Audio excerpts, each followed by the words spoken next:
All righty, everyone. Thank you all for being here today, and thank you for joining us at our evening meeting this June 27th, 2023. In lieu of an invocation today, we'll have a moment of silence.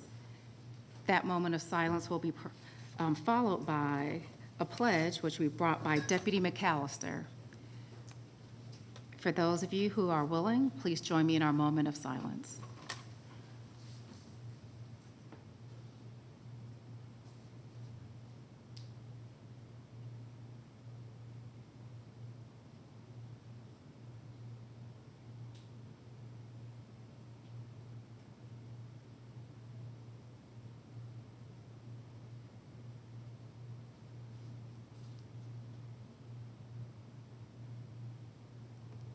Thank you. Deputy, you can feel free to come to the mic. If you're willing, please stand up and join us for our Pledge of Allegiance. I pledge allegiance to our flag of the United States of America and to the republic for which it stands, one nation, under God, indivisible, with liberty and justice for all.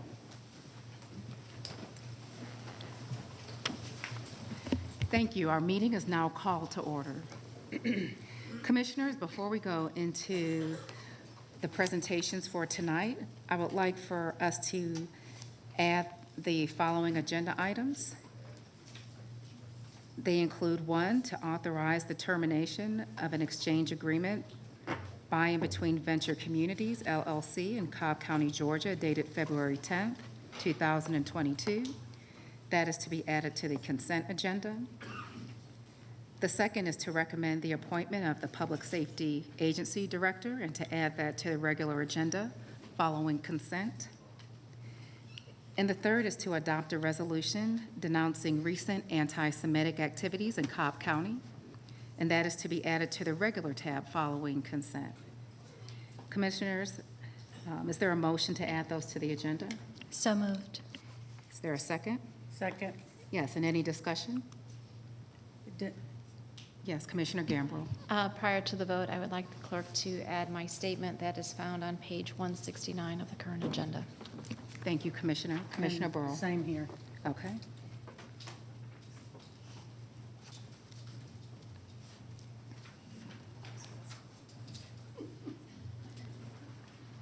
Sorry. No problem. Thank you. You're welcome. Commissioners, is there any further discussion or any questions? Call the question. The non-agenda items are added, 5-0. Thank you, Commissioners. With that, we'll go into tonight's presentation. The first is to present certificates of achievement to our Girl Scout Troop 383. For those of you who are here for this particular presentation, please feel free to join your commissioner up front. Don't be shy, Girl Scouts. You guys are our bold future leaders. Good evening, everyone. It's my honor to present certificates to these 3 young ladies from Girl Scout Troop 383 out of the Catholic Church of St. Anne's. That's my parish too, so very special. So they have received, come around here so everybody can see how pretty you are. They've received the Silver Award, which is the highest award that a middle school Girl Scout can earn. To earn the award, they must identify an area of need, implement a sustainable solution, and complete at least 50 hours of service. So we have Gabriella Angrick and Genevieve Lloyd and Taya Park. Taya. All right. I knew I'd get one of you wrong. So, and they're troop leaders and parents who are very proud, I'm sure, are here too. And we'll get a picture later. And this is a certificate of achievement. The first one is to Gabriella Angrick, Girl Scout Troop 383. the Cobb County Board of Commissioners congratulates you on earning the Girl Scout Silver Award for creating 100 math and ELA games for use in classrooms during center time and tutoring time at Bryant and Brumby Elementary Schools. The Silver Award is the highest award that a middle school Girl Scout can earn. You have identified an area of need, implemented a sustainable solution, and completed at least 50 hours of service to earn this award. Congratulations, and thank you for your contribution to the Cobb community. So do you want to tell us a little bit about your project? Yeah, so me and Genevieve did it together. So, yeah, I think that summary really, covered it all. Same thing. Okay. So we implemented the games, and we had to learn lots of communication and teamwork skills because we had to communicate with principals and other teachers to identify their needs to create the games. So we spent a lot of time on this, the game kits. So we dropped them off to the two schools. One of them was to tutors that come out of Pope High School, and the other one was directly to the school, and we worked with the vice principal. All right. And you did this at Brumby and Bryant Elementary. Great. Good mentors here. And Taya Park, your project, you received the Silver Award, and your project was creating a restroom and park hour signs for McFarlane Nature Park, which is a county park, to better direct visitors. So tell us a little bit about yours. Yeah, so like the certificate said, I wood burned signs for the McFarland Nature Park, and I did have some setbacks the first time I made them, so I had to redo them. They were stolen. So you did more than 50 hours. We did 100 hours. Yeah. But you completed the project and got your silver. Down. Now they're good. They're firm and sturdy. Okay, good. She had a Here's your setback, but she came back. Well, we appreciate your contribution to Cobb and the schools, and we are here to honor you tonight. I know your folks are proud. Did you want to say anything, Miss Lloyd, as a leader, troop leader or parent?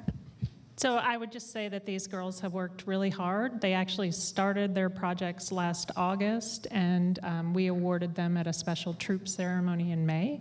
So we are very proud of their accomplishments and the future leaders they're becoming. And now we'll get a picture.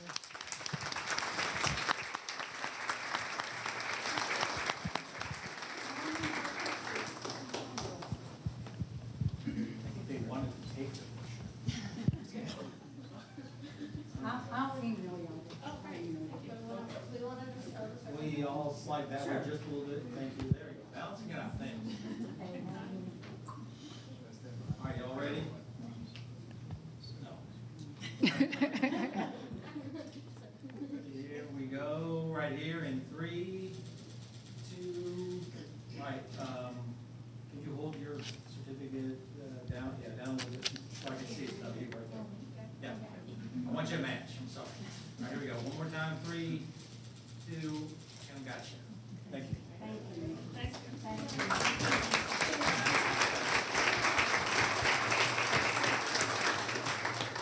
All righty. Our next proclamations will be provided by Commissioner Gambrill.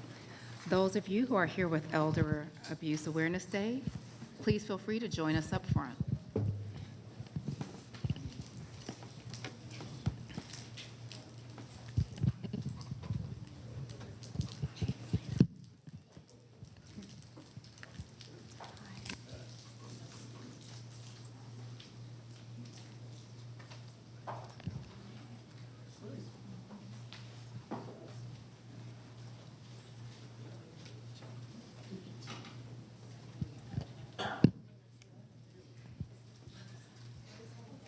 Is Senior Services going to join us as well?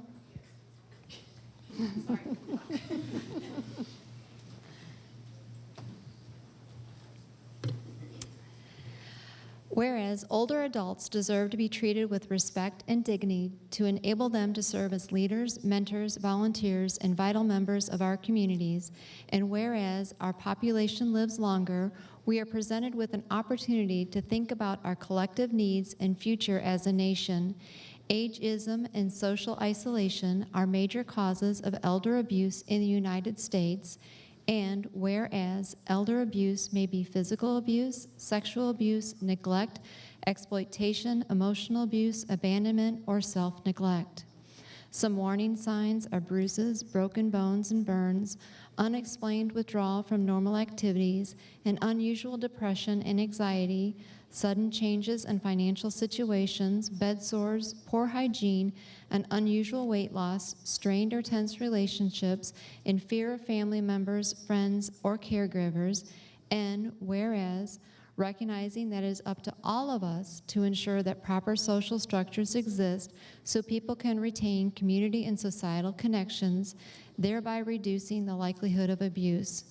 Preventing abuse of older adults through maintaining and improving social supports like senior centers, human services, and transportation will allow everyone to continue to live as independently as possible and contribute to the life and vibrancy of our communities. And therefore, we, the Cobb County Board of Commissioners, do hereby proclaim June 15th, 2023 as Elder Abuse Awareness Day in Cobb County. We would like to encourage everyone to commit to building a safer community for our older residents and honoring older adults. Presented this 27th day of June, 2023.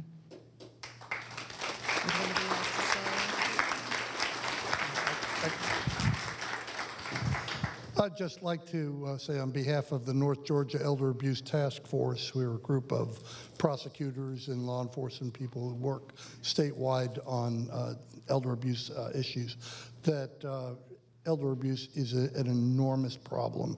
In fact, in 2022, elder abuse in the form of scams on the internet increased by 84% over 2021.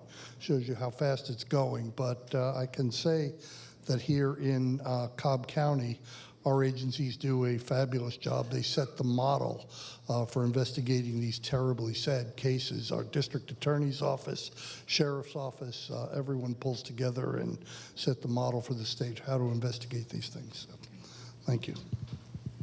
I think you said it all.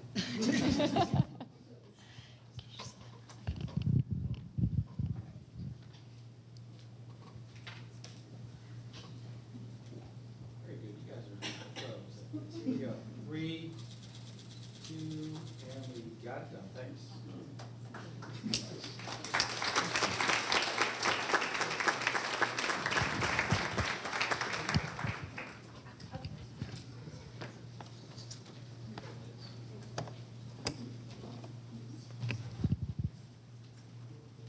Okay, we are now moving into our next proclamation, which will also be brought by Commissioner Gambrill, and this is to recognize International Widows Day in Cobb County. For those here with this proclamation, please join us up front.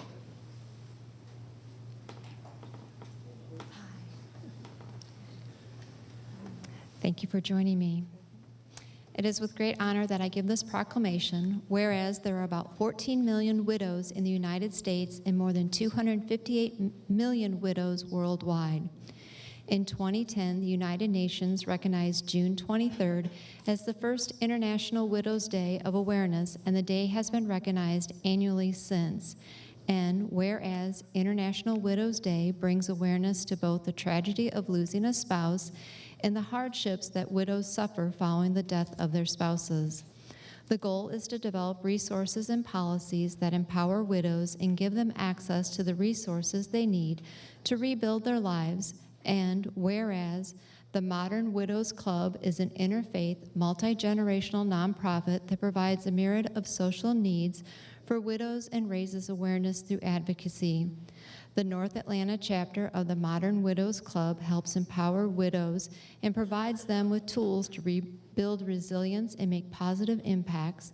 And whereas by giving widows this recognition and a voice, it encourages them to discover all that is available to move forward and rebuild purposeful and meaningful lives with the support of their communities. Now, therefore, we, the Cobb County Board of Commissioners, do hereby honor International Widows Day and thank the North Atlanta community of the Modern Widows Club for its tireless efforts to ensure widows in our community have the support they need to thrive. This, the 27th day of June, 2023. Thank you. Would you like to say something? Thank you very much, and this is for all the widows in Cobb County, and there are lots of us. So thank you, we appreciate it. Thank you.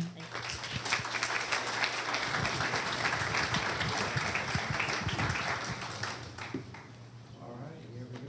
3. More, hang on. Good, thank you.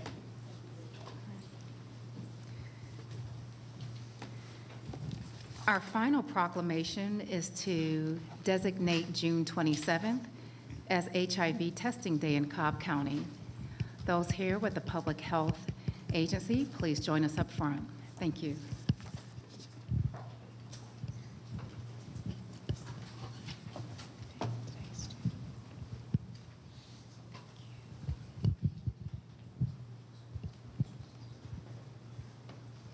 Hi, how are you?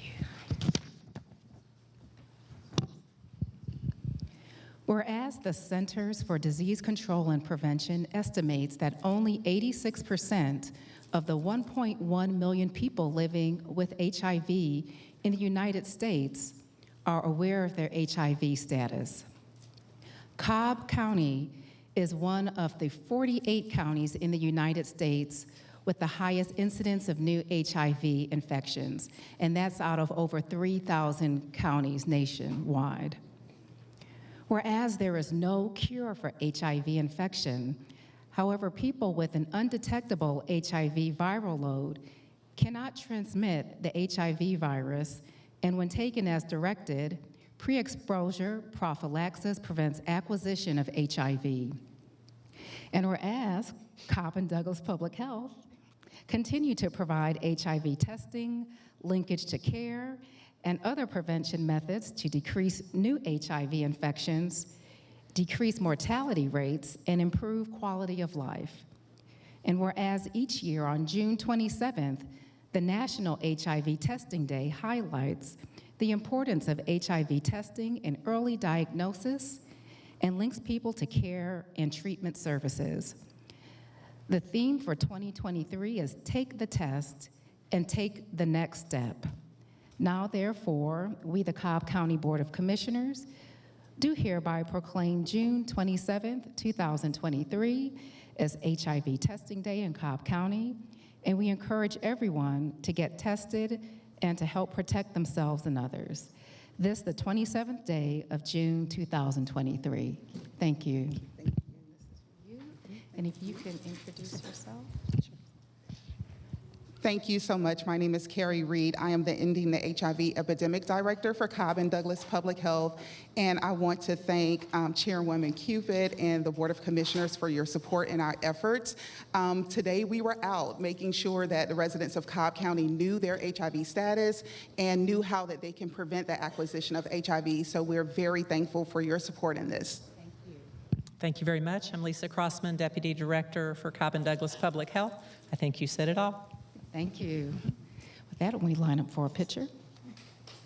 Thank you.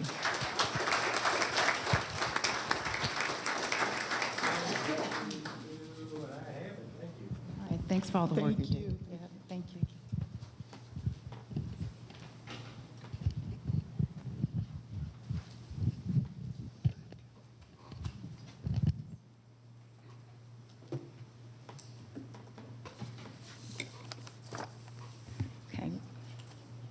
We will now turn to the public hearing portion of our agenda.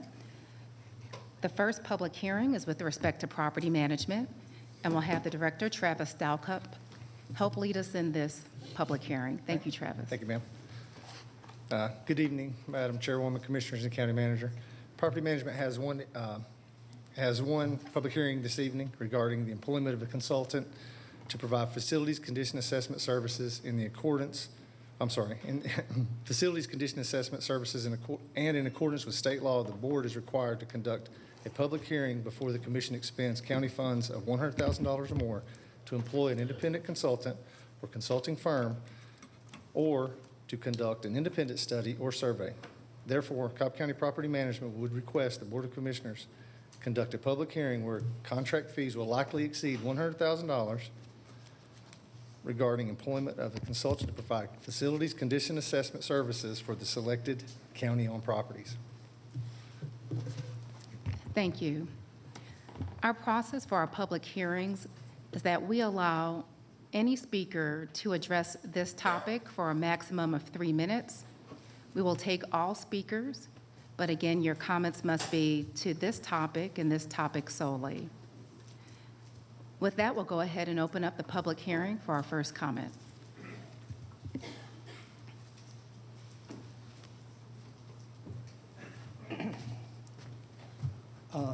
Good evening. Good evening. Commissioner and Mrs.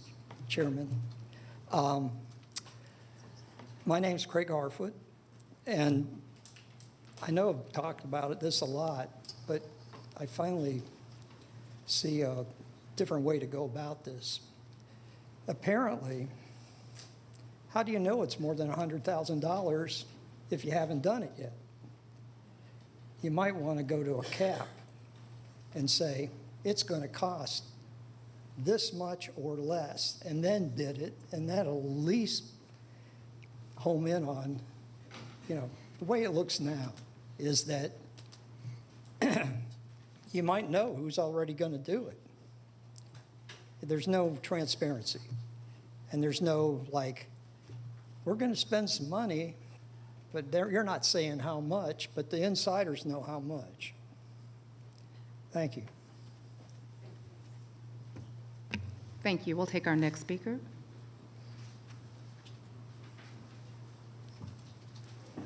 Hello, I'm Yes. Jan Barton, and many times we've said that the county does not need to hire an expensive consultant because we have really talented staff that can do a lot of this. And the main problem is there's no real documentation attached to the agenda that really justifies hiring the consultant. And it would be helpful to say not to exceed a certain amount to the gentleman's prior point, rather than continually saying it will exceed $100,000. So please, we don't need another consultant unless we have some justification. Thank you. Thank you. We'll take our next speaker.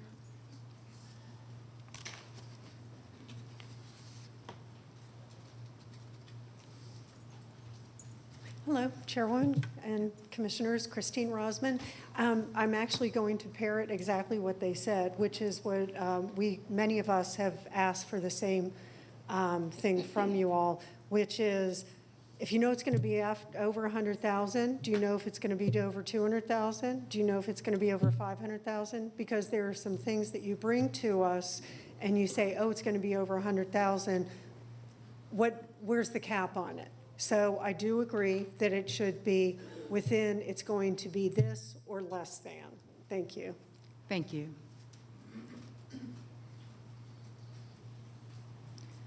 Are there any other speakers for this matter?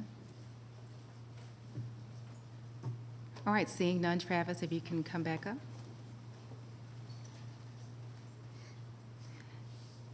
Just so we can help close out this item. Yes, ma'am. Yes, there was a recurring theme in the speakers about having that amount of exceeding 100,000 but not stating the cap.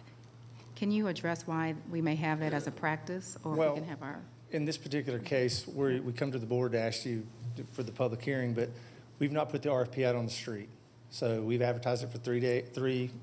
In June, we advertised it in June 9th, 16th, and the 23rd. Once that goes out, we'll receive all the proposals back in. That price could well be under $100,000, but we anticipate with the market it'd probably be over. I guess to answer the question,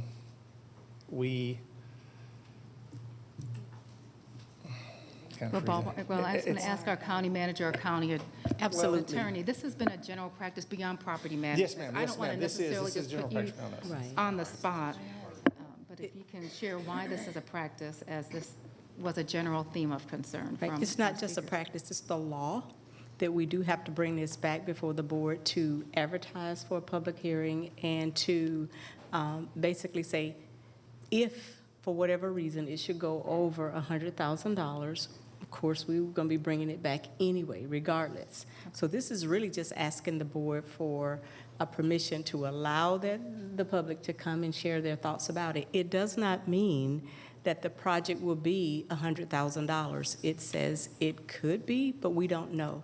But our policy and the law says we have to bring it forward in the way that we're bringing it forward.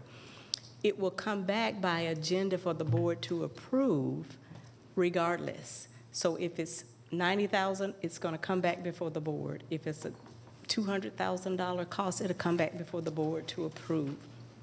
We're not expending the money without knowing what it's going to cost. This is asking for permission for a public hearing and to allow us to put it on the street, to receive proposals, and then once we receive those proposals and choose the actual consultant, it will come back for the board to approve or not approve. And you will have an exact amount at that meeting with that agenda, an exact amount. But what we're saying today is we don't know if it will exceed $100,000. That's all. Okay. Does that answer your question, Madam Chair, Commissioners? Thank you. Thank you. Are there any other comments? Commissioner Gambrill. But Dr. McMorris, I'm not going to say the amount, but my understanding is that this consultant fee for this study was in our budget. Yes. And it was budgeted. Yes. Yes, ma'am. It's budgeted. But the agenda item itself, once the contract is awarded, will have an exact amount, and it will come back before this board. And at that time, if you would like to speak about that particular item and the cost or the cap, the public will also have an opportunity to do that as well. And just a follow-up question, I think that's where the public gets a little frustrated, is because we can sit here and say, well, we have this in our budget, but nowhere can they go in our budget and see what we have allocated for all these different consultants. If at any point in time a constituent wants to know exactly what something costs, they can go into OpenGov or they can reach out to our finance department. We are transparent. There is no secret. There is a process by which we can share any information they want to know about the cost of any project. Any project. Right, but it's any project, but that's a project that is active. What about if they want to find out how much is allocated for consulting fees, say like for the upcoming year? If a constituent wants to know that, all they have to do is call us or email us. And if it's one of yours, all they have to do is email you, and you can email our finance department or pick up the call or run C-Bill, and he will get you the answer to that question. Commissioner Burrow. Travis, Yes, ma'am. this RFP is for assessing Accessing, selective county-owned Yes, ma'am. property? This first Is batch- it for repairs or roof leaks or what? no, ma'am, it's for five specific areas: roofing, mechanical, electrical, conveying systems, and envelopes. So we bring the consultants in, they look at the buildings, they tell us what's wrong, when it's going to age out, and so we can use this for a budgeting tool in the future, so we don't have to scramble at the end and just repair the things that are in dire need now. So this gives us a metric in which to say this example would be this roof is going to fail in 5 to 7 years. We put that in our capital improvement plan moving forward, and that way we wouldn't surprise any of you, we wouldn't surprise anyone. We just have the money's there in a pot, and we move to that year. That's kind of what we're doing it with 40. But to answer your question, we're doing it with 40 buildings first, because this is the first time we've ever taken this on. Normally, we kind of try to handle this ourselves, but this is this is a beast of a project. We have a lot of buildings to look at. So we're starting out with 40. We'll see how that goes. We'll evaluate those. We'll do our facility assessment of those, and then we'll slowly move forward in 40 block increments. That's how we're trying to eat this elephant a bite at a time, slowly, and methodically. And are these inspectors that are certified or? Yes, ma'am. These are engineers. These are engineers of each particular trade. So you'll have mechanical engineers that do our mechanical systems. You'll have thermal moisture protection people that come in and do the envelopes. You have roofers, electricians, conveying folks will be like ThyssenKrupp, Dover. They come in and we bring them in through one facility assessment group. This could be a large engineering group that will reach out to every person, and that engineering group will be our point of contact, and we'll work through them. And if we need a certain sector, if we need thermal, we'll deal with them, go to them, we ask them what they need, they come back to us. We use them as a point of contact and a reference to build this capital improvement model. Thank you. Yes, ma'am. Are there any other questions or comments? Thank you, Director. Thank you, ma'am.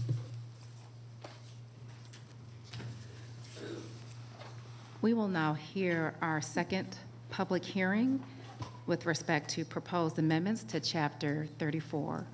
And I believe we have Brian Johnson with our County Attorney's Office.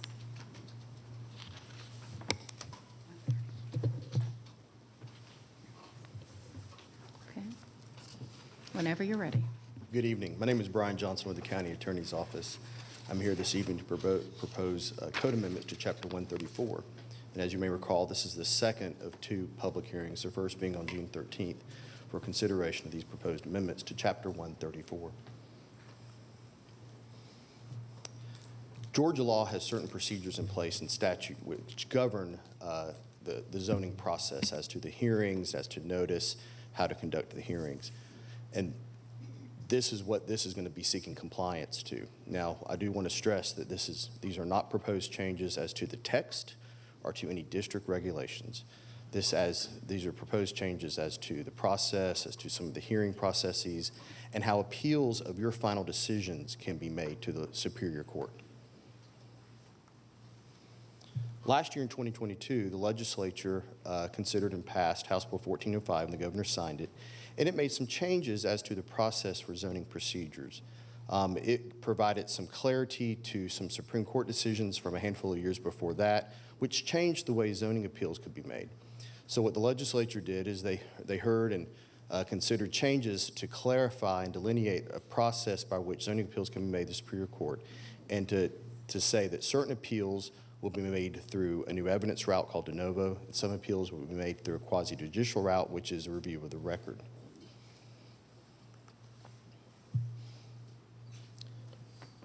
As previously stated, some of the processes being considered are for zoning applications. And so the legislature has codified that statute requires them to be appealed through a de novo standard, which is a new evidence. It's a certain way to appeal it. So after the hearing process and the Board of Commissioners makes a final decision, if there is an aggrieved party, applicant, then they can seek to appeal that, and this clarifies that process. It's only as to zoning applications, rezoning applications, final decisions by this Board of Commissioners. The appeals are made to the Superior Court, the Cobb County Superior Court, and it's considered a de novo standard of review. The legislature also clarified that some decisions will be deemed quasi-judicial, meaning they were made as though this body or the Board of Zoning Appeals are in a trial court, and those are certain standalone variances, special uses. Those would be appealed through a review of the record, meaning there's a certain process you go through. You get approval from the board, you get approval from the court to seek that appeal. And this is what these proposed changes seeks to clarify as well. The process is known as writ of certiorari, but that name is changing as well next week. There was a bill passed last year as well to clarify that process. Some of the other changes as to the hearings, which we already have in our rules of procedure, but we're putting into code, regarding the agendas being published, presentation times, witnesses, and how voting is conducted. Additional requirements as to 30-day notices for variance applications, quasi-judicial decisions, which we already have in our code.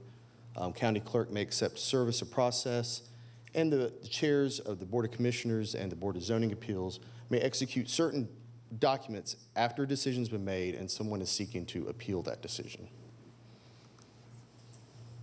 Again, the proposed code amendments do not alter any text or amend any district regulations.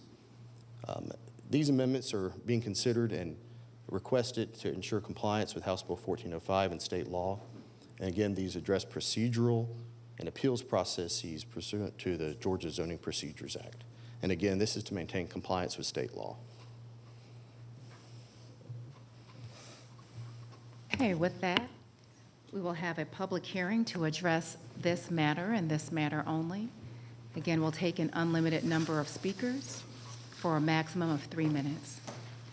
And we'll go ahead and open up our public hearing. Yes, hello again. I'm Jan Barton.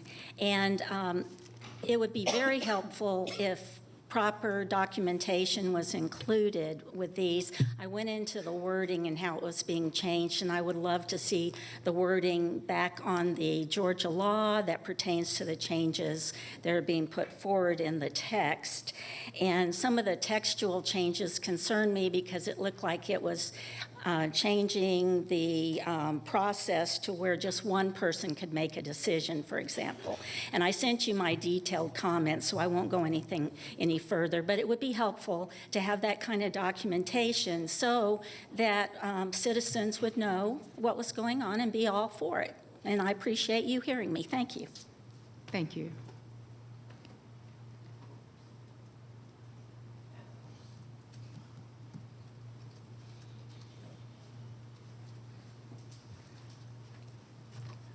My name's Craig Harfoot.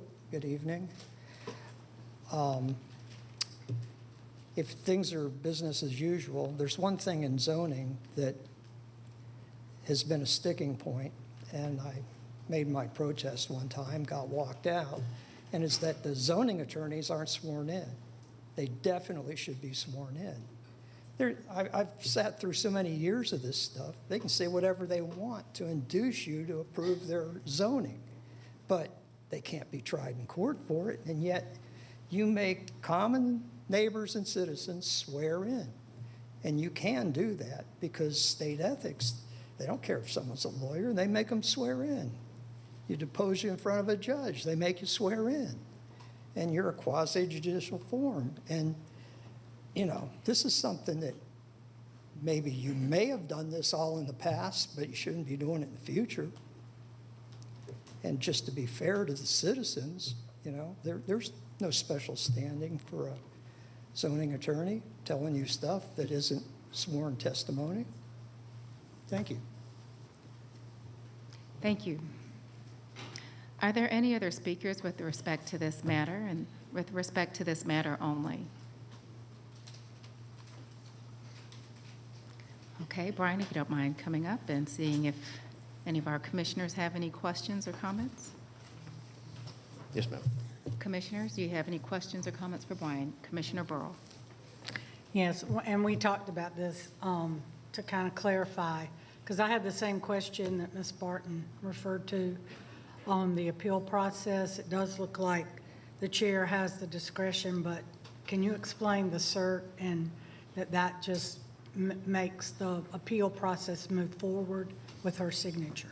Yes, and that new language, the proposed amendments, applies only to after the decision has been made. So when a party seeks to appeal a decision, a rezoning decision or variance decision, specific in this case would be a variance decision or a special use, it requires certain permission from the Superior Court and a signature from the county to allow that appeal to go up and for the record to be reviewed. And that's what that language is clarifying. And what our code is going to say is that the chairs of either the Board of Commissioners or the Board of Zoning Appeals may execute those signatures and may conduct those signatures. And of course, if they weren't available, their designees, the vice chairs may do that as well. But it's just the after the fact, after the decision's been made. So state law, our code is very clear that only the Board of Commissioners can make a final decision as to a rezoning or any of these zoning procedures, decisions under those. And the Board of Zoning Appeals has special jurisdiction over variances of the type. Thank you for clarifying. Are there any other comments or questions from the board? I know the issue of swearing in came up and just wanted to understand the standing of when attorneys do come and present a case, what standard they are held to? Well, an attorney representing an applicant is there to advocate and to present. They're not necessarily providing testimony in that regard. It's not typical for an attorney to be sworn in court or before a public hearing. I'm not sure if any other jurisdictions do it that way as well. Thank you. Any other comments or questions? Commissioner Gambrill. Just one other question, and Brian, this isn't for you. Do we need to vote on this tonight because the agenda item doesn't read as such? But this is my understanding. Maybe, hopefully you got it. Or it clarifies the vote.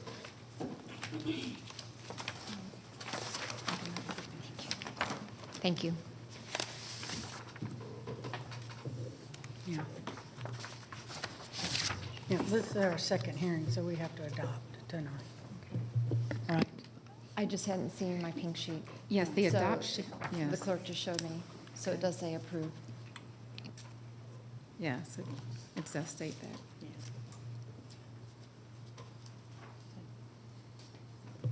So at this time, I would close and just recommend approval of these code amendments through a vote tonight. All right, is there a motion? Motion to approve. Second. Any further discussion? Call the question.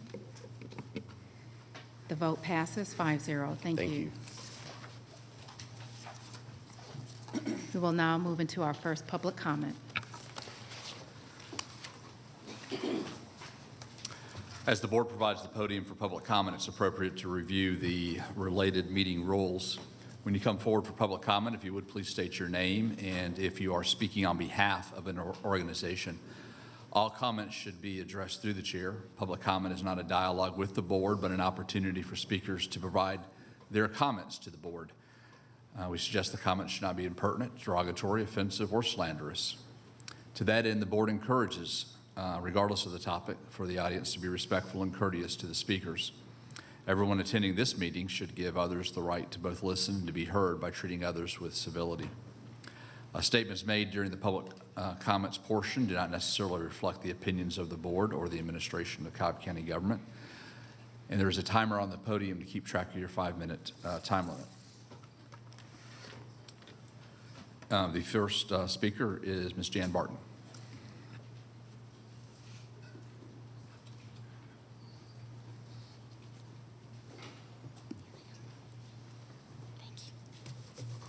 Hello again. I'm Jan Barton, and this is not to be impertinent, I promise. I have some points I want to make. So what I'm saying here is, Chair Cupid, is Cobb your Detroit, because some things are starting to look a little similar. This is talking about how decades of Democratic rule ruined some of our finest cities. And I know that you were formerly in Detroit. I don't mean to pick on you, but we don't want to ruin Cobb County. Detroit last elected a Republican mayor in 1957. It is now the model of urban failure. It's recognized more for its poverty, crime, rot, and bankruptcy than the great cars it turned out in the early 70s. We don't want Cobb to go that direction. This article is from South Cobb News a year ago, expressing dismay over the billion-dollar budget. It's getting worse. Soon, our board will be presenting the larger budget for approval, even larger than the previous one.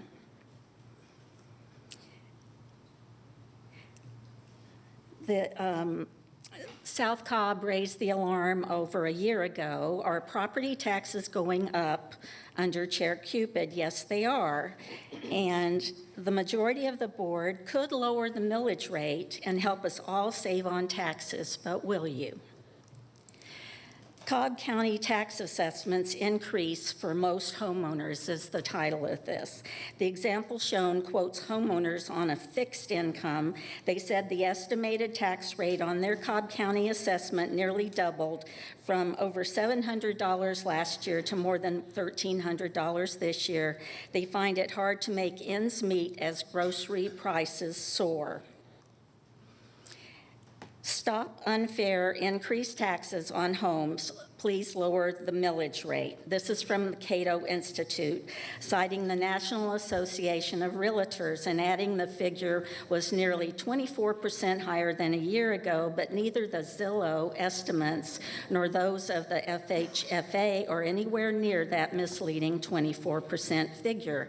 They went on to say, if property taxes keep rising in the coming years, I think a lot of homeowners ought to show up at those local government hearings and demand local governments cut property tax rates if housing assessments keep rising.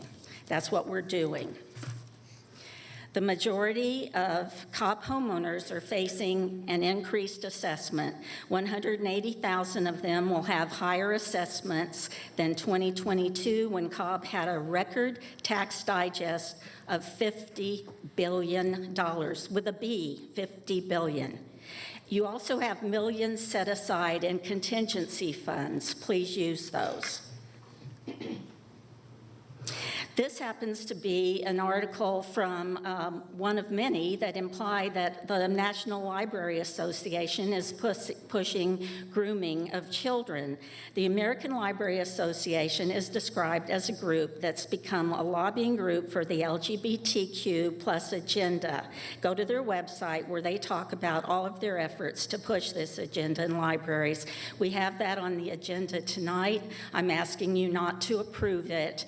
The libraries are supposed to be apolitical. They should not be having sessions for only a few special people. The library is a place all people can go for good books and other sources. Please vote no. This article discusses the fact that Democrats allow communists to infiltrate the party across the nation. Cobb County rejects communism. Please stop pushing any such agenda.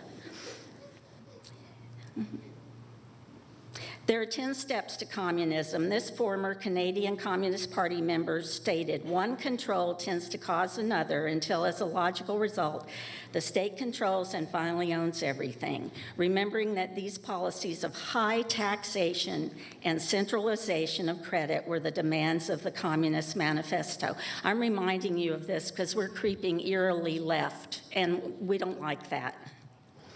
Do not turn Cobb into Detroit. Obey Georgia laws, including the SPLOST laws. You have something on the agenda tonight, which was approved on a former SPLOST list that county voters voted on. You need to list that as infeasible, put it out for the voters if you're going to be selling that property. Thanks for your time. Thank you. Bill, before you call the next speaker, I just want to speak to accuracy regarding a comment made. And for years, I've been watching this story unfold with some amazement because in my profile for Facebook, I do acknowledge that I'm from Metro Detroit, just as we live in Metro Atlanta.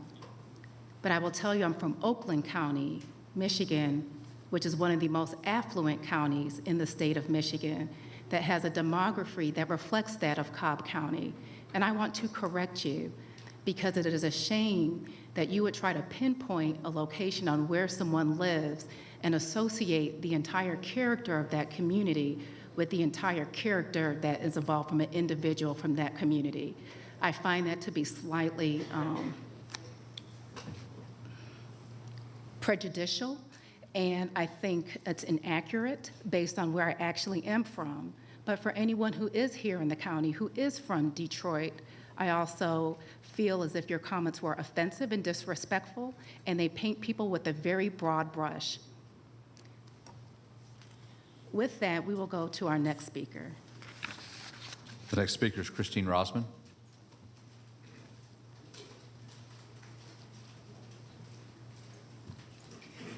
Hello again, Christine Rosman. I'm in Marietta. I have been focusing a lot lately on public comment about the DEI stuff because DEI is permeating everything. It's permeating our counties, our states. It is permeating businesses. You have to be living under a rock if you don't know about what has happened with Anheuser-Busch. what has happened with Target, what has happened with Fox News. All of these things are all DEI related.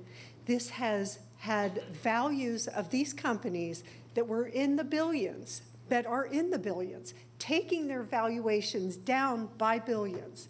This is the same thing that you are instituting, what our Cobb County is instituting with all this DEI stuff.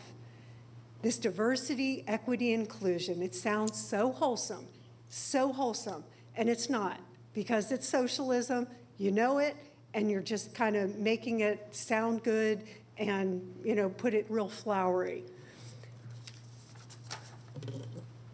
There was a piece that I read, and I did not, it was an African-American woman that wrote it. I don't know her name, but this is part of it. Regarding DEI, most Americans know that equity currently means that government must treat Americans differently because of their race. Congress pointed out, why is there a need for DEI in the first place? Doesn't hiring by race violate our ideals and even our laws?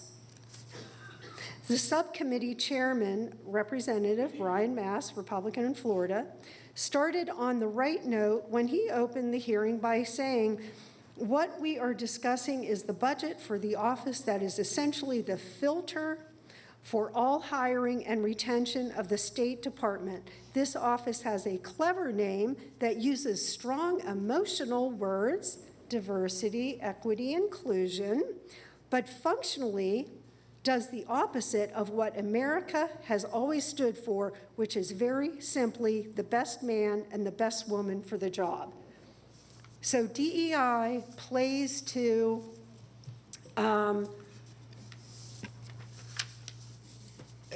giving a man a fish for the rest of his life as opposed to teaching a person to fish.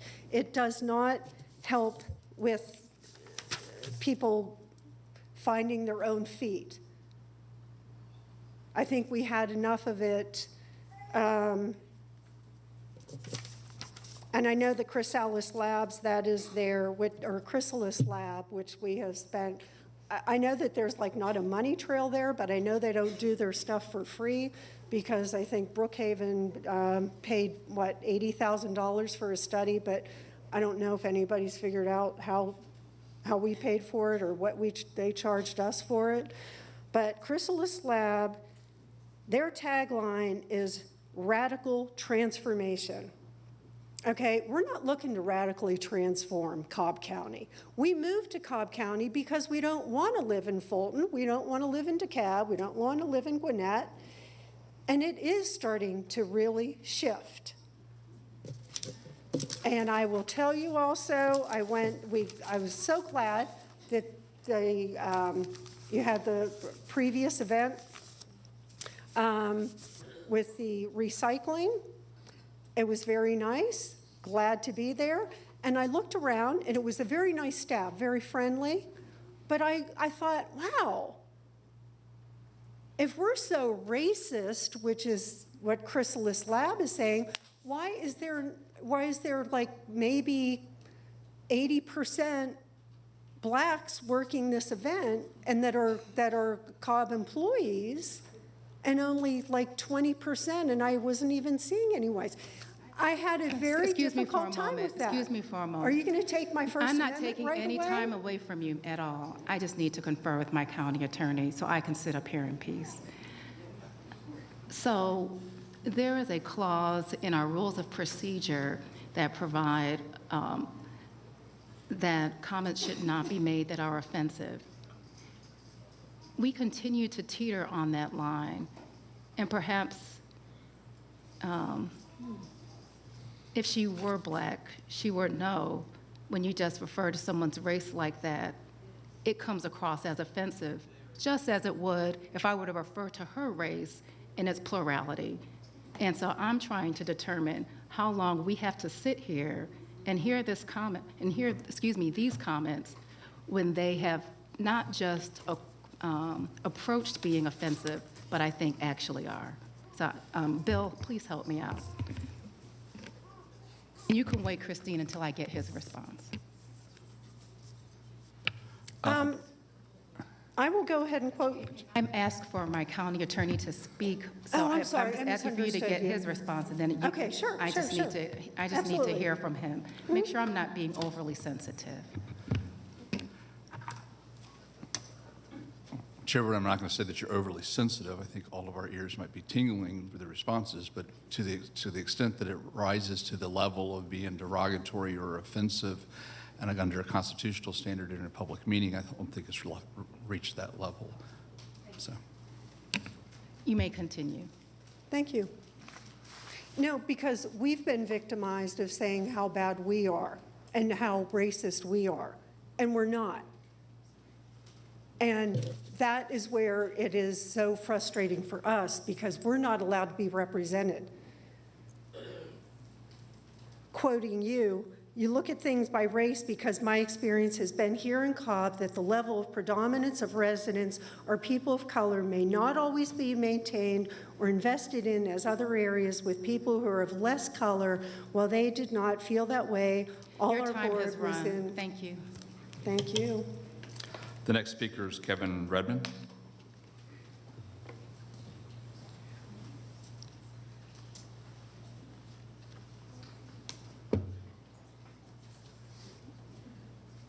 I'm sorry, Kevin, I need to take a 2-minute break. Take it. Thank you.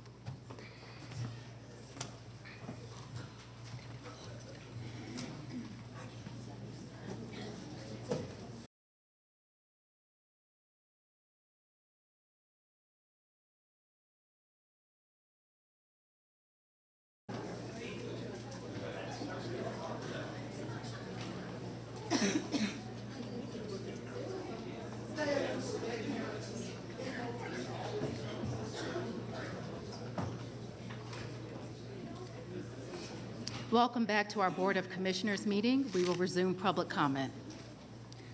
Bill, if we can have our next speaker. Kevin, thank you. Aloha, Kevin Redmond, District 2. We need to talk about what's happened in Cobb County over the past year. One second. We can stop the clock, please, until we address the audio. Don't align with their political agenda, removing your voice and your vote. I could take this as far Yes, back can we as the stop at- 90s, and start we at the need to top? talk about what's happened. Thank you. We could reset the. Can't hear us. Been in Cobb County over the past year, and why it should matter to every county in the U.S.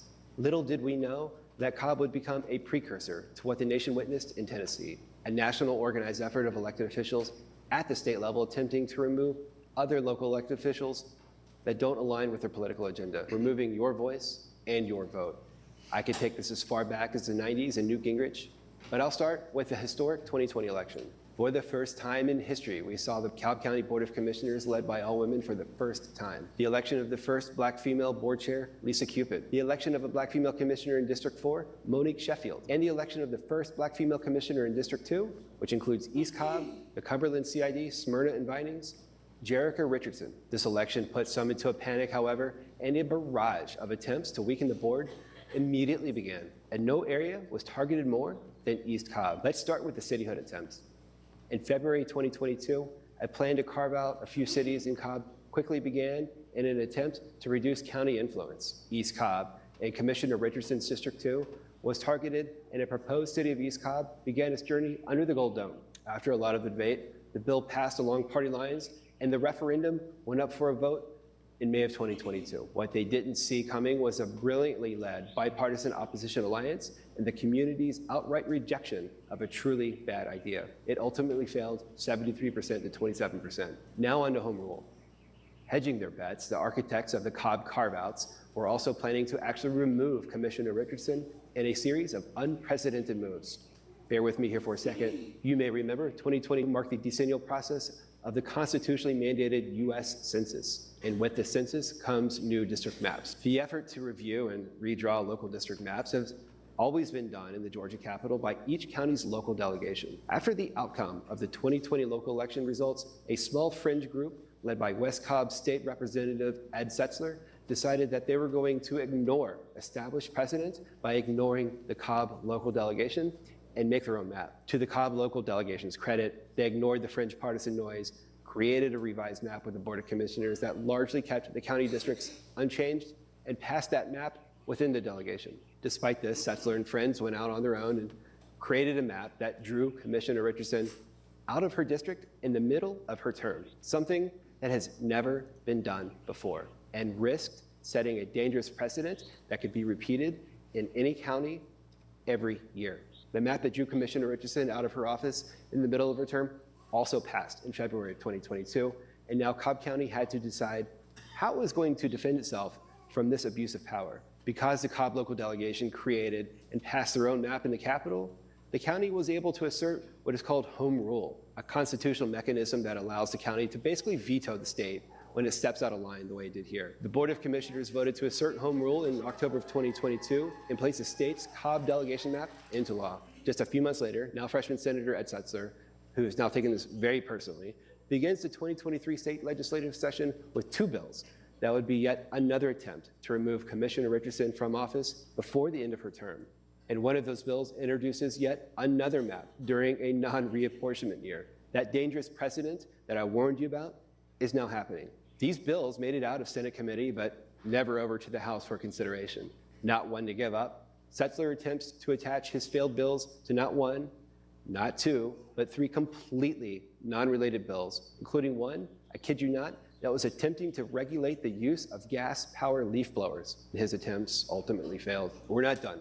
Also in early 2023, Cobb GOP Vice Chair Debbie Fisher filed an ethics complaint saying that Commissioner Richardson should have recused herself during the home rule vote because of her nonprofit political advocacy committee that is focused on educating the community. The Cobb County Board of Ethics unanimously voted to dismiss the complaint, stating that Commissioner Richardson's organization actually benefits the county. We're still not done. As of this recording, there have been 4 lawsuits filed to challenge home rule. The first 2 were withdrawn. The current 2 have actually been filed by Cobb County Commissioner Kelly Gambrell, who lives all the way over in District 1 in West Cobb, near Ed Setzler. If you've lost count, that was 7 state bills, 4 lawsuits with 4 plaintiffs, and 1 ethics complaint.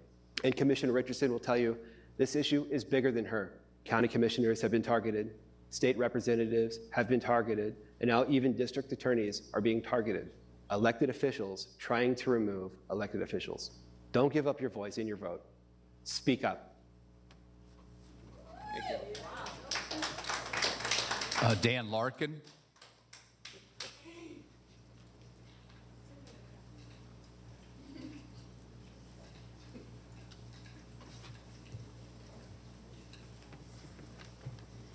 Thank you. Dan Larkin, Meadowbrook. I came up here to talk about something that affects everybody, regardless of color, and it's your finances. People are stretched to the limit financially. Everywhere you turn, prices are going up. The citizens have to tighten our belt. It's time for the county to tighten its belt. You are proposing things on your agenda tonight that will increase spending. You folks talk about affordable housing, yet are hypocrites because you will allow a raise on taxes on housing and make it less affordable. People paying rent will not get the homestead exemption. Don't use the excuse that house values went up and caused this increase. You will have 3 public hearings and vote next month. If you do what you did in the past, you will con us by allowing this tax increase. You will claim that you left the tax rate the same or even lowered it a little, knowing full well that the increase in property values will cause a de facto raise in property taxes. You just released the budget today, and now you want to ram through a vote. You are playing games with the people. You are going to set a rate that results in more tax collection. This will hit the most vulnerable people in our community the hardest. Families are already pinching pennies while you're proposing spending more money on the budget. You're acting like a bunch of children that can't control their spending. When you raise tax collection, you are taking money from the most vulnerable people in our community, and it gets passed right on to them, especially the renters. The people told you about this last year, but you didn't listen. And here we are this year. You're about to advertise for public hearings and vote to increase tax collection on Cobb citizens. But it is surprising that the chair is quoted in the East Cobb News that her assessment went up 25%. And I have the clip from the East Cobb News, so maybe I'm getting my facts wrong here. The people of Cobb, yet her assessment on property taxes, I took this right off the site of our tax assessor, did not go up in 2022 and 2023. Yet the people of Cobb are getting shaken down while the chair sees no increase. Who will be the 3 adults on this board who will step up and say, no, we are not taking money out of the most vulnerable people in our community? Thank you very much. Tiffany Tooley.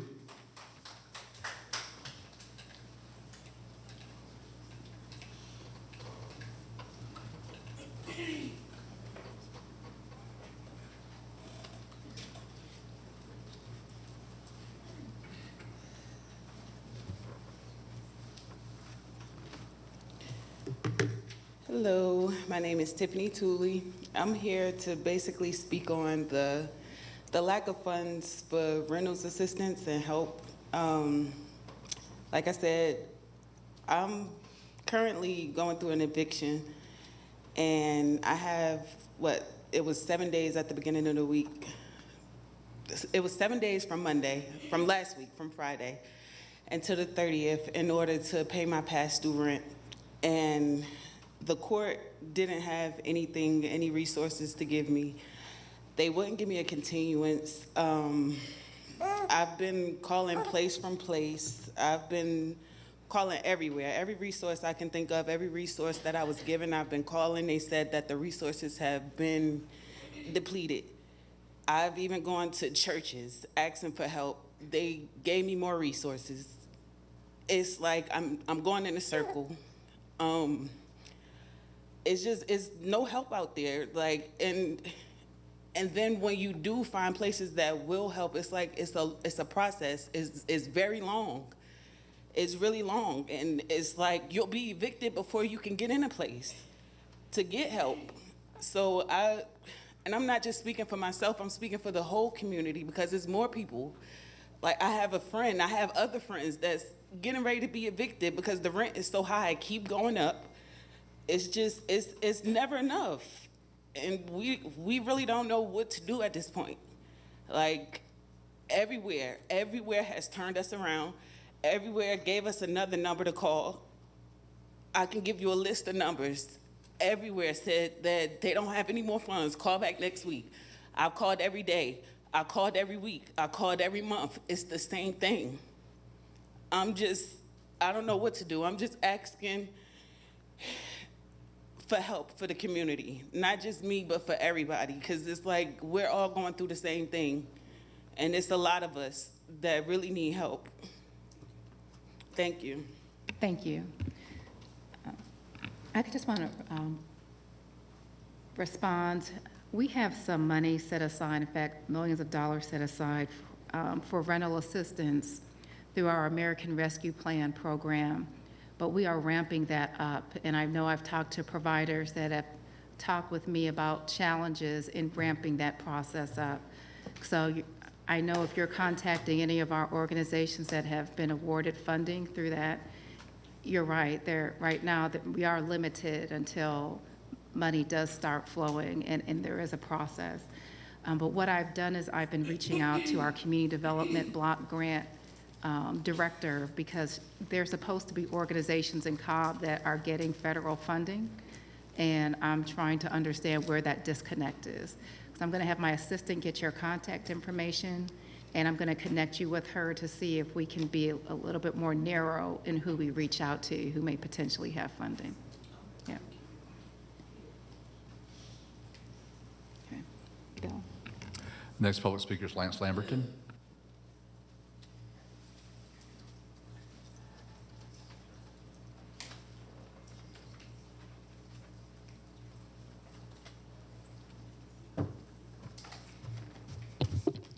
Good evening. My name is Lance Lamberton. I'm speaking on behalf of the Cobb Taxpayers Association.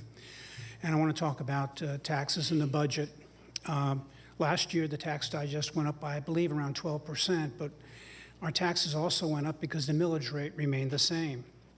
At that time, I asked for some consideration that the millage rate be reduced to at least compensate to some extent for the increase in taxes that we are being forced to pay as a result of the increased tax digest. This year, the same thing is happening again. And so we've got 2 years in a row of taxes going up during a period of high inflation. Obviously, to have our taxes increase at the same time that inflation is rampant is really making it very difficult. It's difficult for the people who just came up here before and they're struggling with meeting their rent. Rent is associated with the tax burden. There is a connection. If you want to help the renters in our community, how about getting the taxes down to where they should be? Now, let me just mention one thing here. I recently went through Cobb's annual financial report, and the fund balances and reserves, according to what I understand, what I'm reading, are more than 70% of assets on hand. That means total assets for the county, according to the financial report, is $1,135,646,476 in total assets. Reserves are $804,180,855. That is a huge amount of reserves to have. It's irresponsible from a public finance standpoint to have that kind of reserves available and yet not giving us any tax relief under those circumstances. There's a real disconnect there. This year, I'm imploring at least 3 of you to do the right thing and lower the millage rate. If you can't lower the millage rate to make it revenue neutral, then split the difference. But we are hurting in our county. You need to do the right thing. Reserves are way out of whack with what they should be. And it sounds to me, it appears to be kind of a slush fund. And it's wrong, it's inappropriate, and you need to do the right thing. Thank you. Bill, is there anyone from finance here? Is our CFO here? Yeah.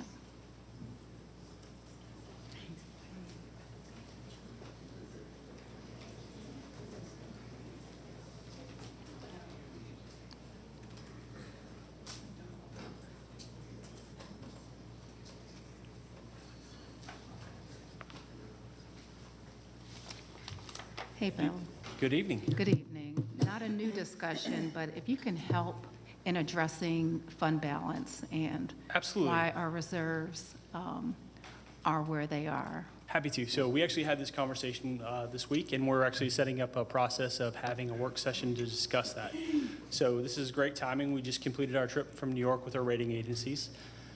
We have already received one of the ratings back. We maintained our AAA. But a part of that, one of the items that we talk about is we get a scorecard. There's 2 big items on that scorecard that do not measure to AAA status. Fund balance, reserves, is definitely one of those.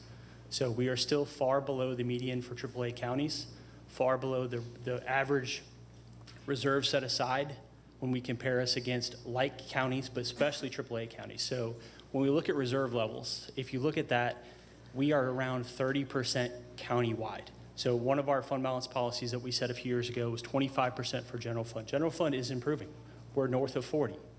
But when they look at it globally for the county, we're in this 30 still, which is far below the median for all AAA counties. The other challenge that we face is liquidity. So that's cash on hand, and based on the way our revenues come in, that is always a timing issue and will continue to be so. We have made improvements since 2018. The board's made some very proactive changes to improve both fund balance and liquidity. And those have improved since 2018, but our liquidity scores a BBB. So that is far below the AAA status. Our fund balance is a AA status. So we're still not, for those 2 scorecard-wise, we are still not at a AAA status, and those two are very big, important categories. Some of our policies and procedures that we have in place do offset that, which is one of the reasons we maintain the AAA. So if you just look at where we are today, it is much improved over 2018. but we scored a AAA in 2018. But those areas are two areas that the board has looked at and we focus very heavily on in making improvements. What is the significance of the AAA rating? So the AAA obviously allows us to borrow money at the lowest possible rate, which is important as the county has to go to market, and we have gone to market for a few bonds in the past. It is viewed both globally, countywide, and then also our water system is also a AAA. So the water system is something that has been more active in the debt market as of recently, and we've had to do those borrowings which allow us to get a better rate. In addition to that, it speaks to the financial management of the county as well as the leadership of the county as saying that we are doing and following the best practices that are available to us. Okay. Thank you, Bill. You're welcome. Okay. We can go to our final speaker, I believe. Oh, that was our final speaker. Okay, thank you.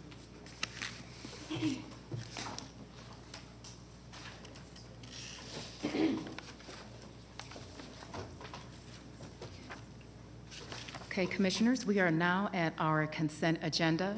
For those of you who are here in the audience or are watching our meeting remotely, the consent agenda items are scrolling on the screen prior to our meeting and will do so once our meeting concludes. Commissioners will vote on the consent agenda items in bank all at one time, except we do have an exception to item 11, which will be heard as a regular agenda item following today's consent agenda. So with that, Commissioners, I move that we approve the items on consent as the consent agenda has been revised and authorize execution of the necessary documents by the appropriate county personnel, again with the exception to item 11. Second? Second in discussion. Yes. Bill, do we have to vote to remove something from consent? No, your rules allow for just one commissioner to pull something from consent. Yes. Okay. Also, with regard to the consent agenda, I do not support items 14, 15, 16, and 40. Okay, may you repeat those again, please, Commissioner? 14, 15, 16, and 40.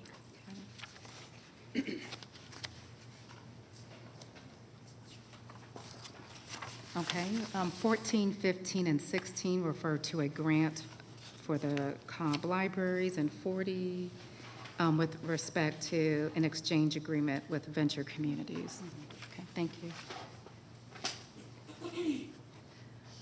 And that'll be noted by the clerk, please. Okay, Commissioner Gambrill. And I'd also like the clerk to note my objection to agenda items number 14, 15, and 16 as well. Thank you. Thank you. Are there any other comments? All right, call the question. The consent agenda passes 5-0. Thank you. We will now move to agenda item number 11.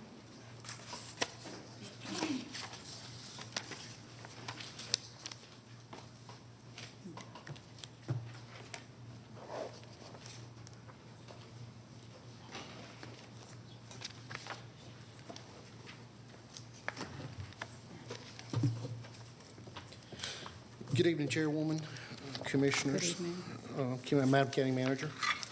We have one item for consideration this evening. Our item is for the Board of Commissioners to authorize an agreement between Cobb County and Sweetwater Mission, a 501c3 nonprofit organization, to serve as fiscal agent in support of the Georgia 100 program through the Atlanta United Foundation in partnership with the Local Initiative Support Corporation, or LISC. Sweetwater Mission will serve as a pass-through fiscal agent for the project that Cobb County Parks will be in charge of all bidding and construction of the mini pitch. We ask that the BOC authorize the agreement between Cobb County and Sweetwater Mission to serve as fiscal agent in support of the Georgia 100 program grant through Atlanta United Foundation and LISC, authorize corresponding budget transactions, and further authorize the chairwoman to execute the necessary documents. Thank you. Is there a motion? So moved. Second. Is there any discussion? Okay. I do have some comments with respect to this agenda item and just want to provide some history of why I will not be supporting this agenda item this evening.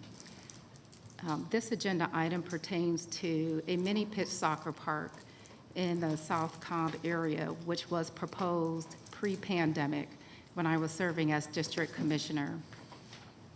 This project came to my attention from community members, from an organization called Soccer in the Streets, and also one of our Transit Advisory Board members. Soccer in the Streets is a nonprofit organization that provides recreational soccer in what's called a mini pitch soccer field.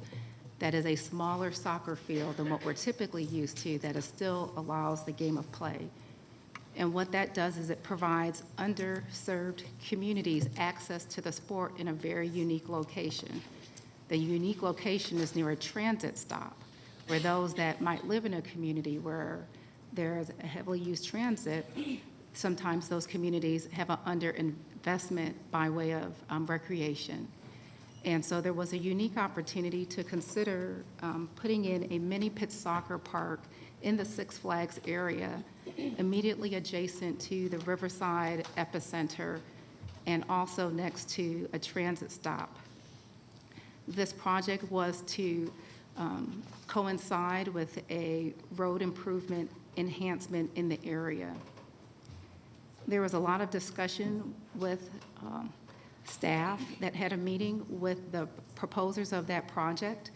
And we've also met with the Riverside Epicenter, which today just sent me a history of their communication, providing that they were supportive of the project and look forward to seeing how this could dovetail into the services that they provide at the Epicenter.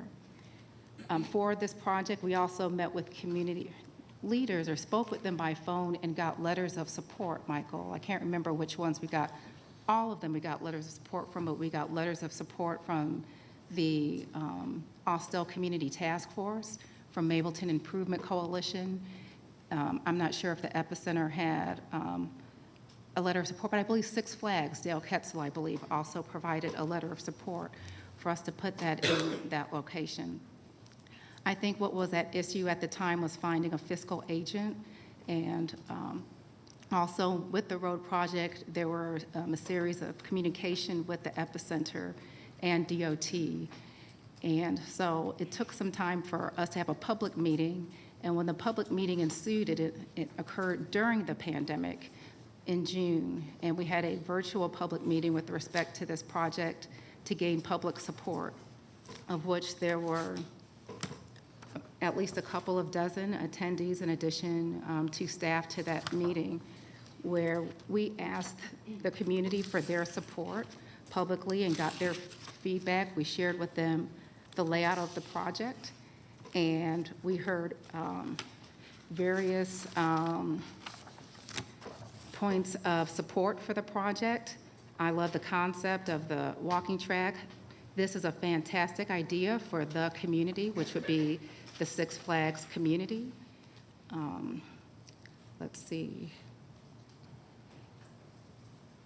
There was a concern provided that it was narrow between Wendy's and the Epicenter, but that person still said, thank you for the park.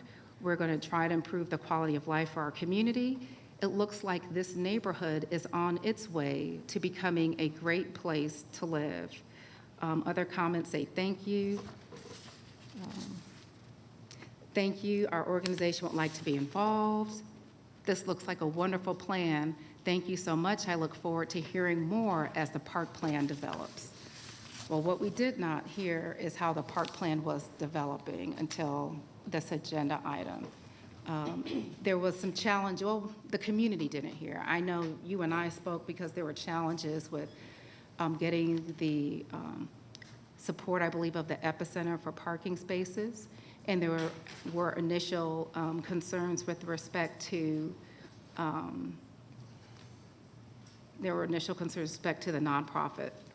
And so fast forward to our recent agenda item, I learned that the park project that we had planned for and had community meetings with respect to buoy this area of the county was now going to have that project moved to an area that is miles away from the Six Flags area in in more of a residential or single-family home residential community, it would be moving to Wallace Park.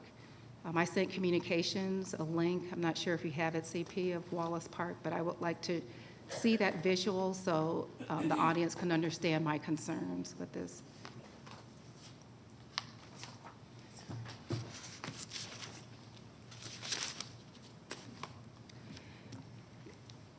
Okay, so the project is being moved from the Six Flags area to Wallace Park, and forgive me, perhaps this can be done. I didn't look at the distance between the Six Flags area to this location, but this is not proximate. You cannot walk here. You have to drive here, probably a 10, 15, maybe a 10-minute drive. So if you look here at Wallace Park, the road that will access this park is located to the west of where you see the baseball field right there. That is the entryway to this very long linear park. It is my understanding from this agenda item that the mini pitch field would be at the back of the park and one of the tennis further back. Keep going. Keep right there where the tennis courts are. It would take up a tennis court. And this is part of my concern, is that as I frequented this park as a commissioner and also with my children, it feels less safe as you traverse this park because there is less activity here unless there is a game day where you'll see the area more activated. But a lot of the park use pertains to what's going on closer to the west end of the park. And if you look at the east side of the park, you will see the closest parking lot to the tennis court is not visible to the tennis court.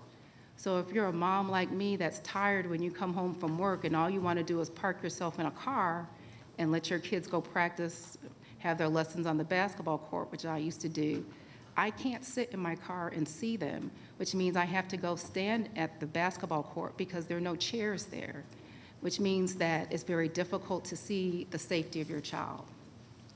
And I share this because there not only is just the layout a little difficult to traverse, and generally someone would feel a little less safe being at the back of the park.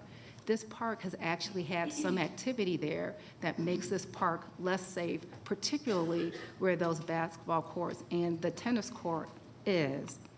So I have a challenge with moving this amenity, which is in a highly visible area, next to a recreational amenity here towards the back of a park where the activity becomes more seedy, as I've seen when I've taken my children there, and it's towards the rear of the park.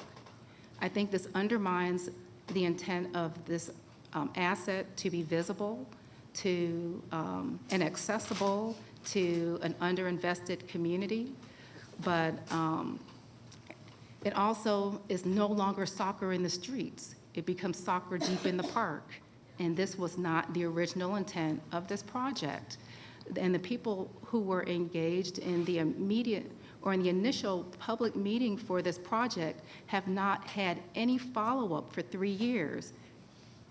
They have not had anyone tell them that what they were invested in, what I've asked their trust to support, that it would materially change when it came for our approval. And that is where the rub is. I am not saying that this amenity couldn't go here, but I think its success is going to take public support, just simply based on its location. That to activate someone to bring their child here, or to say, child, go to soccer practice and walk deep in the park to do that, is a different level of commitment than I know it would have been from the amenity of the Riverside Epicenter off of off of now Riverside Parkway. So a few things. I contacted Sweetwater Mission because they are the contracting agent with the county, and I asked them about this project, and they've had some changes in leadership.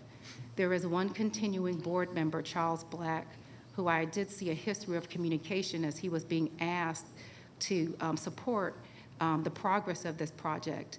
And when I saw the length of the project, I realized now I know why there were some difficulties with the back and forth, because he's had some significant health issues.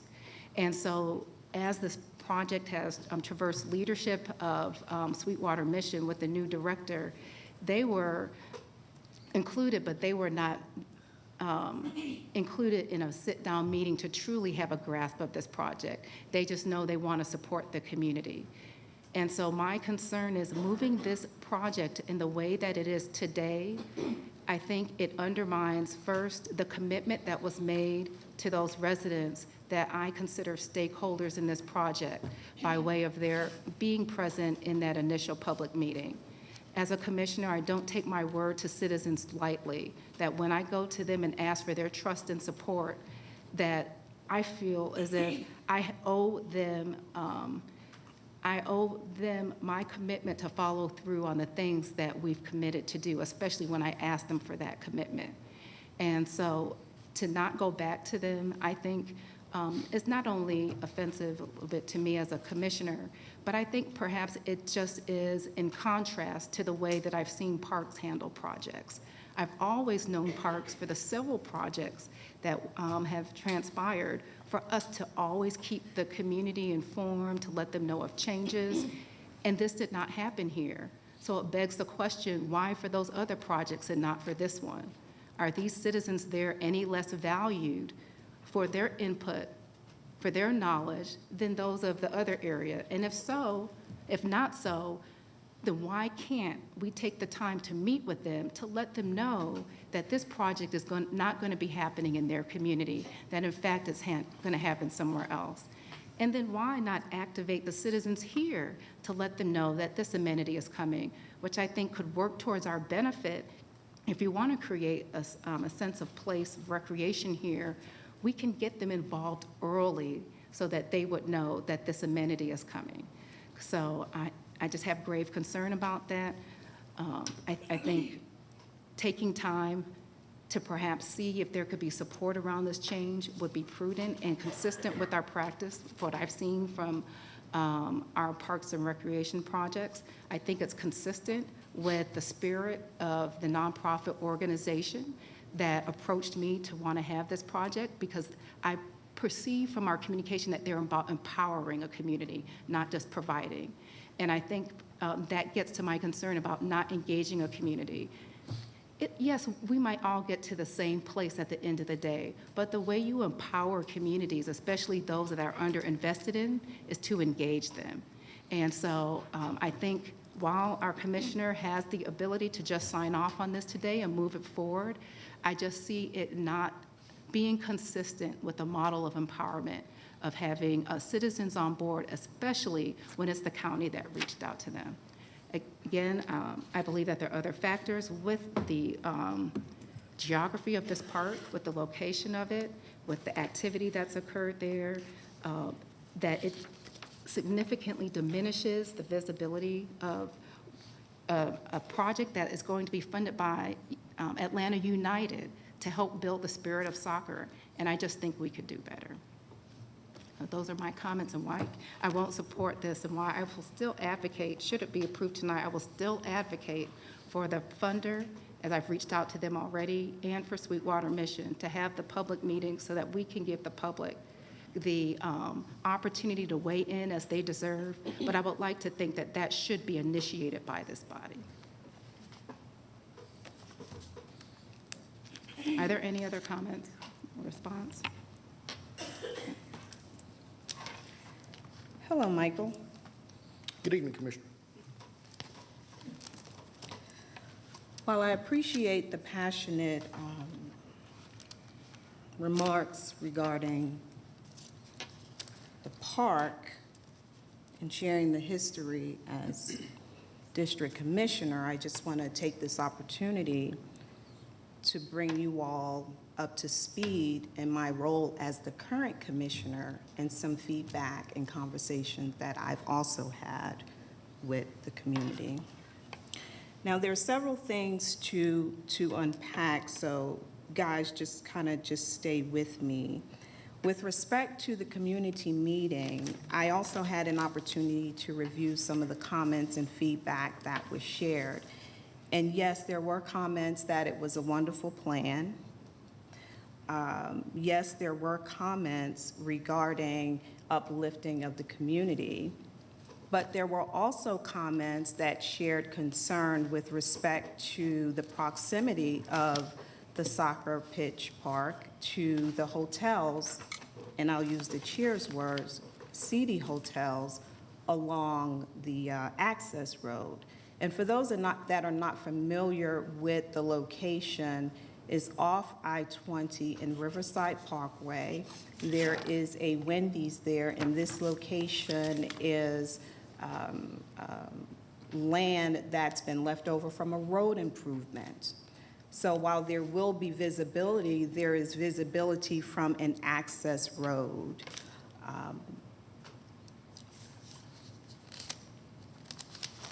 Now, just to go back and touch on a few things regarding the epicenter, and it was shared that this was brought before the community in 2020, but when we fast forward to 2022, I believe, with the epicenter, now just to visualize the park, the plan was to have a garden and the soccer pitch park, and across the street, parking spaces.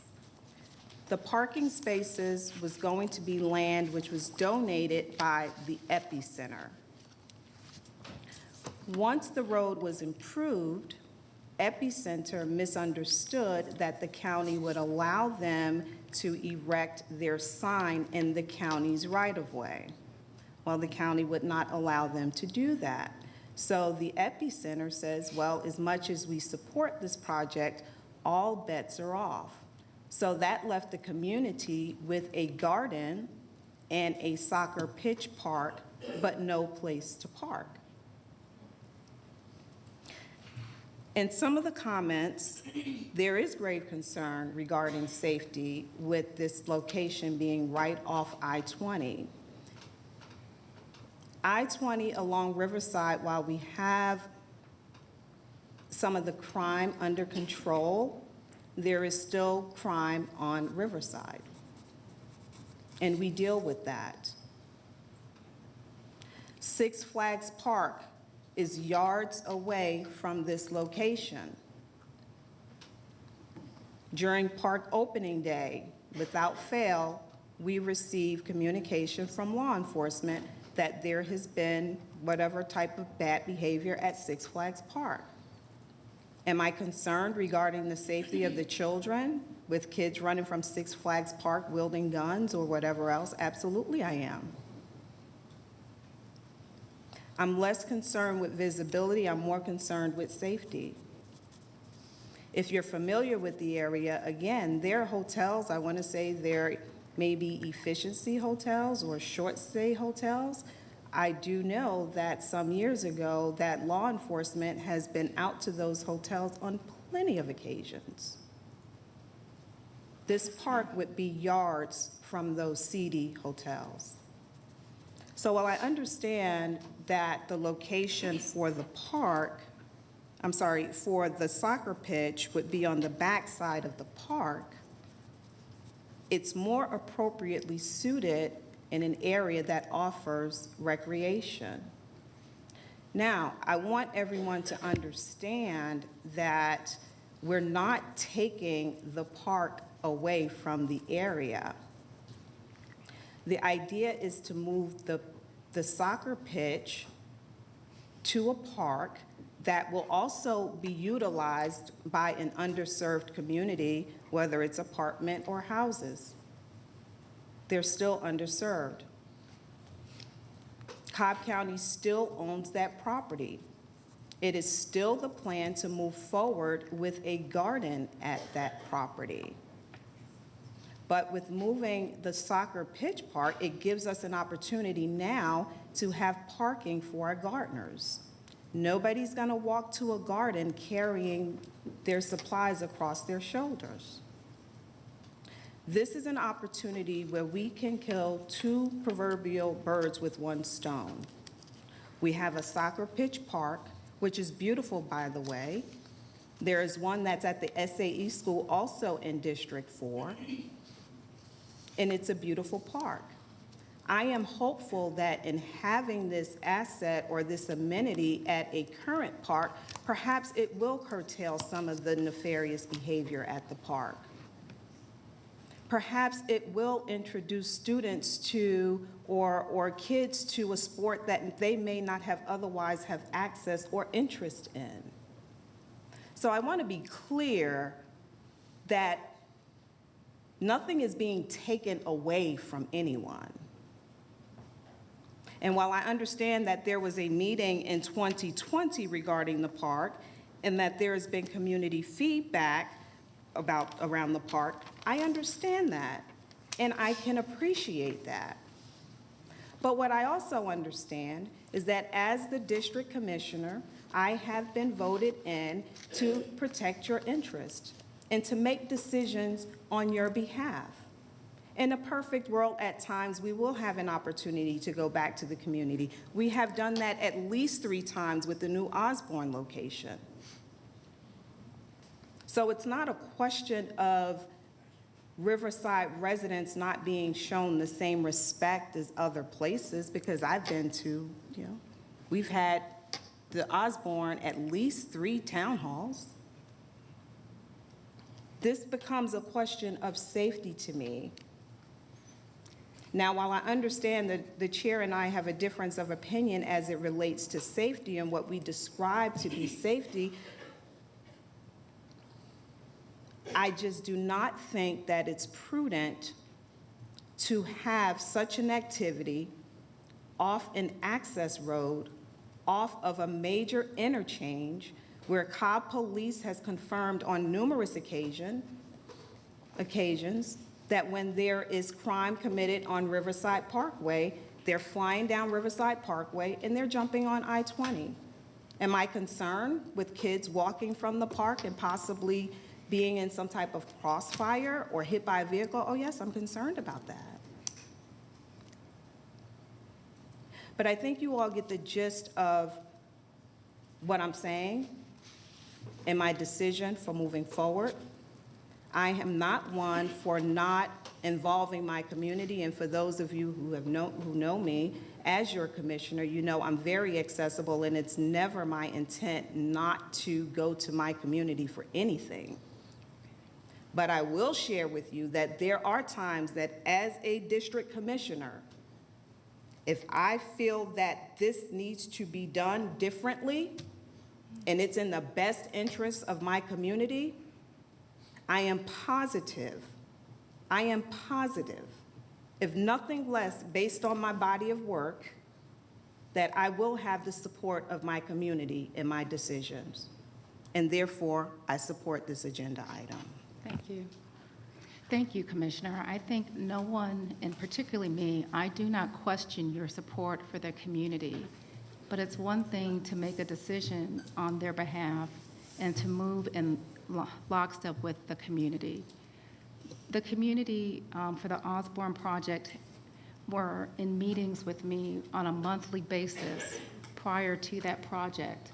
So the meetings that were public meetings that occurred after a series of several years-long efforts to gain trust of the community. I could have moved forward that recreation center there, but it's different when you have the community alongside of you. They take ownership of that asset, and there is pride in that. I would just like to state, this is not an immaterial change to this project. You're moving a project where people depend on transit, which is why this area was chosen, 4 miles away. This is not immaterial. I would like to also share that I too am looking at the same one comment about hotels, and they mentioned the hotels not because of seedy activity. They said, I'm not sure exactly where the service road is. Is it the road near where Wendy's is? What about the hotels located on that road? Yeah. Now, I will tell you that there has been seedy activity in those hotels, which is why when I initiated the public nuisance abatement agreement, and that was supported by this board, we put those in place for that location to reduce the crime that's there.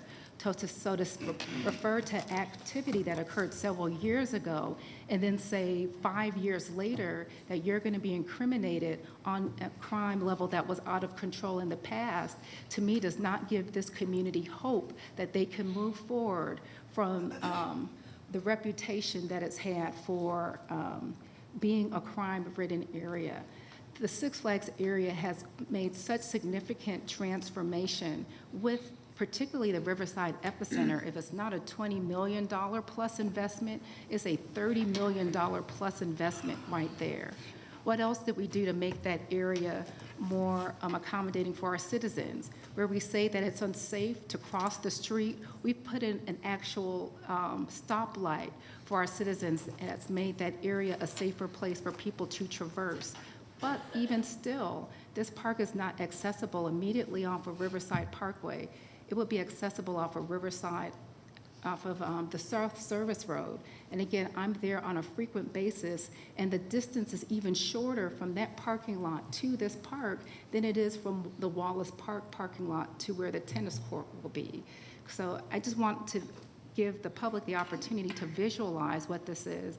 And there's even a crosswalk that's there. In fact, Christopher Boyd today with the Epicenter, he shared that nobody ever followed up with him with respect to the parking. So I have an email from him today. That's not And accurate. I have an email from him today. Okay. And he says, "Good afternoon, I hope you're well. I wanted to share the last communication that I had regarding the pocket park proposed for the South Service Road area adjacent to the Riverside Epicenter. Please know that we, the Riverside Epicenter and the Word of Faith Family Worship Center, are fully supportive of this effort. As you can see from my note below, we much want to see this as a win-win for the community and the families in the area. Given proximity to the bus line, I-20, Six Flags, and the population center, it is actually ideal and fits within the scope of services already offered at the Riverside Epicenter. In fact, there may be other ideas that may be sparked as a result of this park, including the addition of something like a pickleball court, which would very much fit the motive of up-and-coming sport activities that would provide great exposure for the youth in this area. This is exciting, and we stand by ready to assist as desired. Thank you again for keeping this spark alive. Please let us know if we can assist further. As always, it is a pleasure to serve." So while there may be some comments that they are not amenable to being a partner, he drafted this email in response to a call that I had with him today to let him know what was transpiring. And he's letting us know as recent as 5:56 p.m. this evening that they want to be a partner. And so I'm just saying, with that all being stated, with Sweetwater Mission sending out an email also stating they would like to table this so we can have a community discussion. Everybody, every partner is saying we can table this. Let's have a discussion and talk. I can't, for the life of me, understand why we just cannot take the time to follow up with those that have signed on in the project. We actually have one of the proponents of the project that came and met with me earlier, sitting in the audience here. Why not just take the time, go back to those that were originally involved in the scope, who anticipated to see an investment in an area, as you described, may not have the best reputation. You have opportunity to invest in there, in that community, in lockstep with your citizens that are there. I can't perceive why this has to be rushed today and why we can't do that. Like I said, Commissioner, I'm not done speaking. Okay. Like I said, I'm not the commissioner for the area. This is in District 4, but I did want all of this to be on the record. I will send the clerk these matters to be on the record, and I will do still what I can do in relationship with the funding partner, with the fiscal agent, and others who signed on and sent letters to still find a way for us to have a discussion, should it move forward or not, because the principle of it is this is about not just doing something for the community, but doing something with them. So I'm not here I'm really not going to fight you on this, Commissioner. And you've already expressed how you want to move forward, but I need to express the amount of investment that has been made in me meeting with the community and having the support of the stakeholders, and in the investment of the nonprofits that approached me about this prior to the pandemic. Okay. So with that, is there any? Well, Go ahead. I do have. Okay, yeah. In the email from Pastor Boyd, did he communicate whether or not the epicenter has changed course to donate the land for parking? I talked to him today, and he said they will be willing to partner with us on parking. That's why he said this. Okay. When this project was done, and I communicated along with our county attorneys and the attorneys for the epicenter, it was made clear at that time that the county would not allow the epicenter to erect their sign into the right-of-way. To which Pastor Boyd responded, "Oh, there was a miscommunication. I was not aware of that. Therefore, the land will not be donated." There was conversation around that. Pastor Boyd did not express to me at that time or any time before this evening that the epicenter has changed course to donate this land. What I want to be careful of, because I feel like,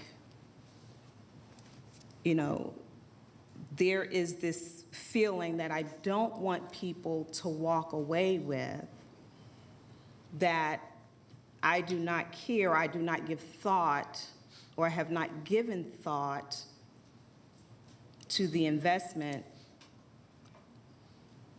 of those that attended this meeting. There was reference made about Sweetwater Mission, and forgive me, guys, that we have to litigate this, but I just have to address some things. But there was reference that Sweetwater Mission changed directors, but the director that recommended that we pull the item, these are her words, because she wasn't familiar. Well, we have emails from her. She was very familiar with the change. In fact, let's see. There was an amendment to the agreement that was sent to her towards the end of last year. I want to say it's December 6th in 2022 to be exact. She signed the amendment agreeing to the change or the amendment to Wallace Park on January 6th of 2023. So I just find it curious that now she has absolutely no idea what we're talking about and that we should table it to discuss it. When we have her, John Hancock, on the amendment signed in January. So, yeah, there is a disconnect, but I'm just not sure where it's coming from. And I'm not going to belabor and I'm not going to litigate. I just want to make clear my position. And I want to be cautious in that there is not this feeling of division that's going to be created because of the differences of opinions and how this is moving forward. The community will still be well served. It's a great opportunity for Wallace Park, for the people and the kids that live in that community as well.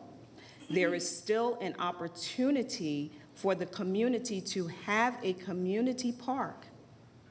We have a constituent in South Cobb who was just named a master gardener.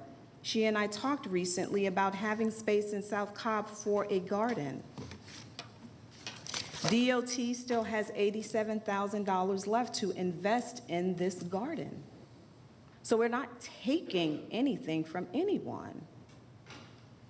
We're making decisions, I'm making decisions that would benefit all parties. not just focused on the Riverside area. There's an area near Wallace Park that can benefit from having the pitch park. And we can still have our garden on the county access road that will now include parking. Are there any other comments? Commissioner Gamble? Were you reaching? No, just let's call the question. Okay. Thank you. With that, again, Sweetwater Mission is a partner to this project. They are our fiscal agent, so this is an agreement with Sweetwater Mission. Was there a second to calling the question? Yes. I didn't hear a second. And we called the question, there needs to be a... We've already had a motion and a second. She's calling the question, which means you have to vote on it. Second. All right. Bill. I didn't know you needed a second. All right, if there's a motion to call the question, then it requires a fourth-fifth vote to move forward with the actual vote on the motion itself. So, Thank you. and you can't have any discussion related to it. You cannot have any discussion related to it. So, To the motion? to calling the question, yes.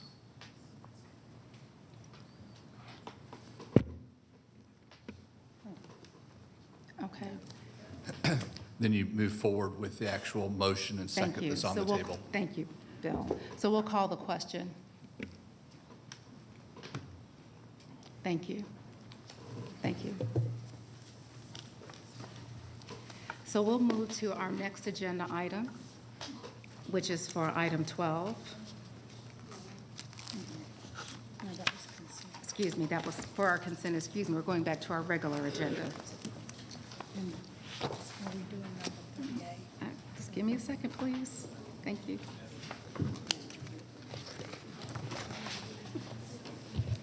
Okay. We are now at our Deputy County Manager's tab, and you may move forward with your first item. Awesome. It's our county now. Well, it's under Jimmy, but it's to you. This is for Denton's. Is Denton's not coming? No, this is for the appointment of our Public Okay. Safety Director. Okay, so we'll move forward with that item next. Thank you, Chairwoman, Commissioners. It is indeed my pleasure to ask you to consider my recommendation to appoint Mr. Mike Register as our Public Safety Agency Director. His extensive career experience has included 22 years in the U.S. Army and 19 years with Cobb County as part of our police department. Following his career with the Cobb County Police Department, Mr. Register served in several leadership and managerial roles with companies supporting federal agencies. He served as the Chief of Police for Clayton County from July until he returned back home to Cobb County to participate as a director of our police as well in June of 2017. Mike has served as Cobb's Public Safety Director from April 2019 to August 2019 and returned to Cobb County as the Assistant Chief Deputy to Sheriff Craig Owens in March of 2021. In August of 2022, he was appointed to the Director of the Georgia Bureau of Investigation by Governor Brian Kemp, overseeing approximately 1,200 personnel and managing a $300 million budget.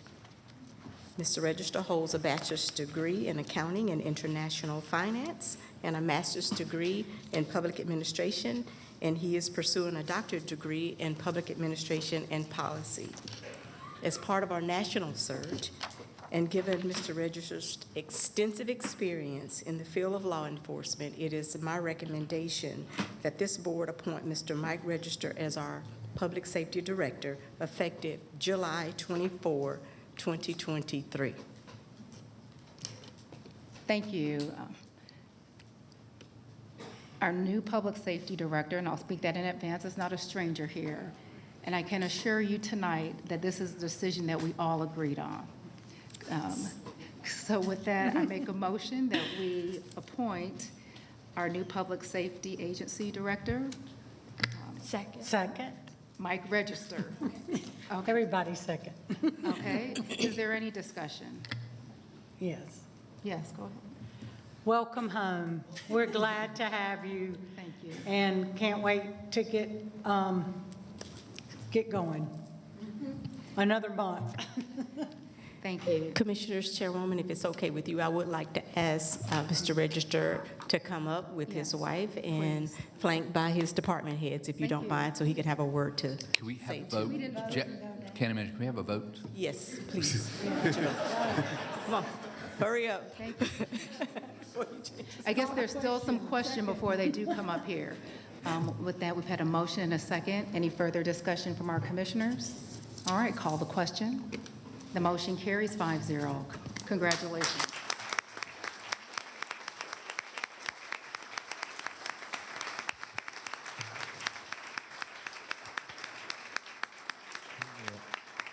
First, let me just say thank you to all, Madam Chair and the commissioners for the opportunity to come back as the Department of Public Safety Director. It's an honor and it's a privilege to serve you and the citizens of Cobb County. My beautiful wife's here, my best friend, and she's been like a rock beside me. And what I like to do, I know there's some community members here, Ms. Bonner, Jareen. I like to get, if you're in public safety, just come up here with me if you don't mind. Tiffany, turn around, come on back.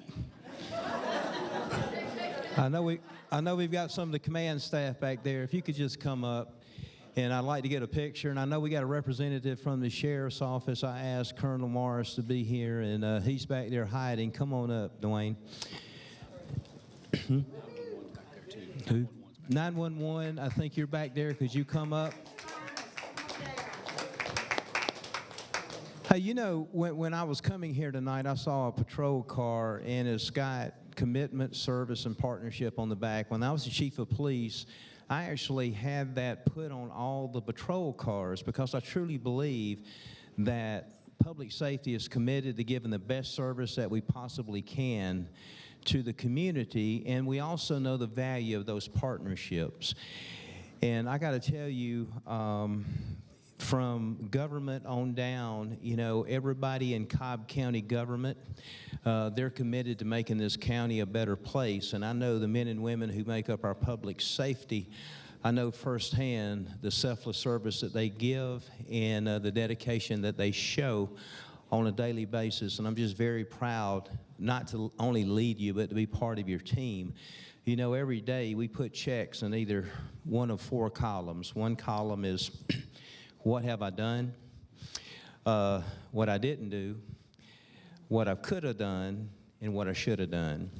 And I was talking to Chief Ann Hooser a couple of days ago, and you might think that the most important column is what I did do. But I submit to you that just as important is the column of what I should have done. We're all here for just a snapshot in time. And while we're here for that snapshot in time, let's do our job and let's make Cobb County a better place for all. And before I stop talking, I just want to say one thing.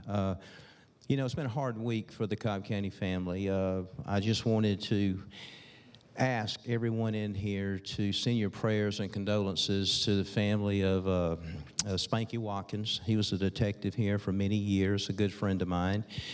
And my prayers go out to his family and also Colonel Yeager and Cindy Yeager. Colonel Yeager works for the Sheriff's Department and Cindy Yeager works for, I think, where's Mr. DA at? Mr. DA, come on up. They lost their 17-year-old daughter, and I heard that her favorite color, Kylie Yeager, is purple, and I wore this purple tie tonight in remembrance of Kylie Yeager. And let's take a moment and just sometime this week and make sure that you send prayers and condolences to the family. And with that being said, I'm happy to be home. I appreciate the opportunity and thank each and every one of you for who you are, what you mean to me as a friend, what you mean to the county as leadership, and the relationship that we have. Thank you.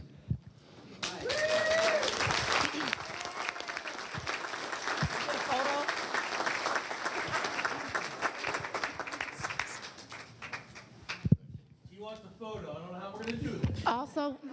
Sure. Also with us tonight is our former Public Safety Director, Randy Kreider. Thank you for being here today.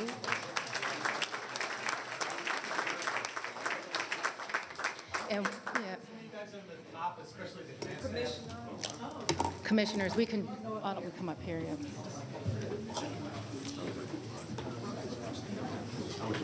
Our DA, Chief.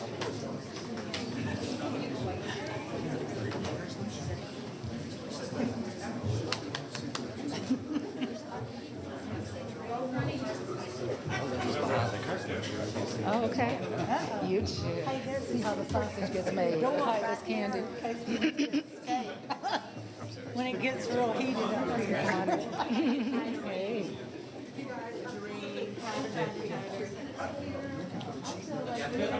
Come on, Fire. Get up here, Fire. Come on, Kevin. Sheriff. Make sure you can see Ross so he can see you. Yeah, hey, you don't work for us anymore. Oh, yes, she does. All right, here we go.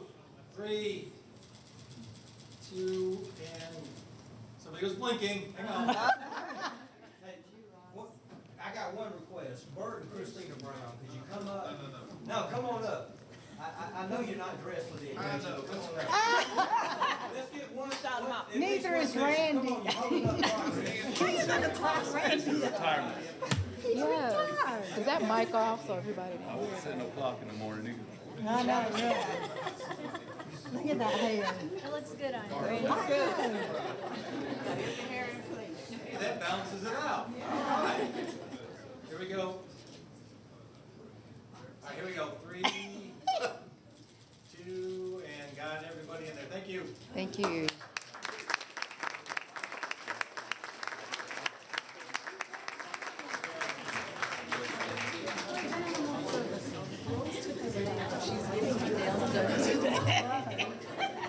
I know. They're public safety.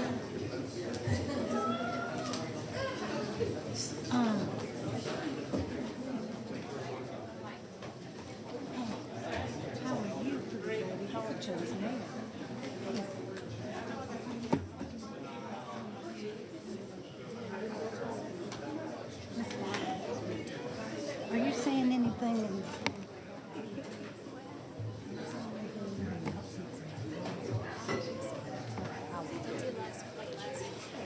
well, yeah.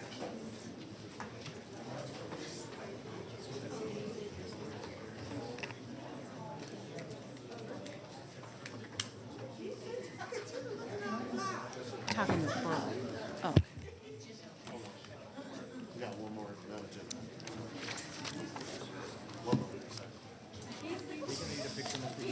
They waited 2 hours with me.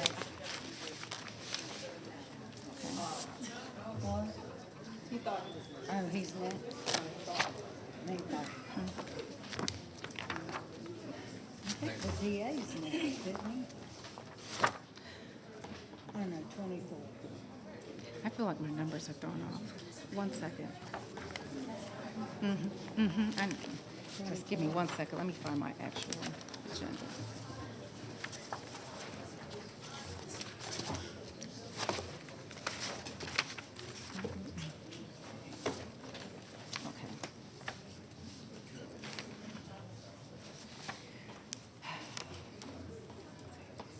Okay. All right. Our next matter before us is for the commissioners to adopt a resolution denouncing anti-Semitic activities in Cobb County. And I presume I'll be presenting this item as we've had some discussion over the activities that have occurred in Cobb County over the past week. In response to that, the Board of Commissioners is saddened by that activity, and particularly the recent demonstration with Nazi flags and inflammatory signage outside of Shabbat of Cobb. We've also had some distribution of anti-Jewish propaganda literature at Cobb County homes and other neighborhoods across Georgia. While we recognize a group's right to free speech and the right to peacefully protest, we denounce such actions and speech that threaten members of our community. And we want to make sure that it is incumbent upon us for Cobb to remain a safe and welcoming place. So with that, we have the following resolution. This is a resolution denouncing recent anti-Semitic activities in Cobb County that attempt to spread hatred, bigotry, and disinformation against minority and religious communities, showing that such hatred, bigotry, and disinformation do not belong in Cobb County and must be confronted. Whereas a small group of protesters held a demonstration outside of Shabbat of Cobb Synagogue, waving Nazi flags and holding signs spreading false and inflammatory information. And whereas this incident comes on the heels of anti-Jewish propaganda flyers being distributed at Cobb County homes and neighborhoods across Georgia, including Atlanta, Cartersville, Sandy Springs, Dunwoodies, and Athens. And whereas the Board of Commissioners recognize that any group has the right to free speech and the ability to protest, demonstrate, and distribute information regarding its beliefs, no matter how reprehensible to others. And whereas when such speech threatens any person, minority group, or religious community, residents should respond by educating others with voices and actions as loud as those spreading the hateful speech. Now, therefore, be it resolved, the Cobb County Board of Commissioners do hereby denounce the actions of those who threaten members of our community, attempt to shatter the belief that Cobb is a safe and welcoming place, and call for all to stand against their hate speech and attempts to divide our county. This, the 27th day of June, 2023. Commissioners, is there a motion to approve this resolution? So moved. Second. Is there any further discussion? We'll call the question. The motion carries 5-0. Thank you, Commissioners.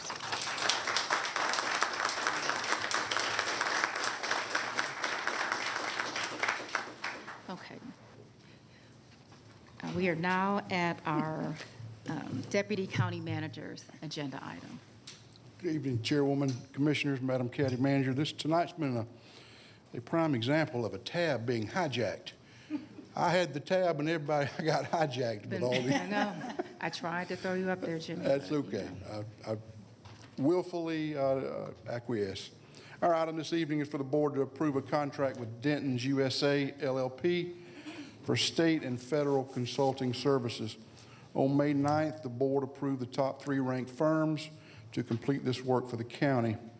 Our negotiations with the top ranked firm, which is Denton's USA, resulted in an agreed upon scope and fee.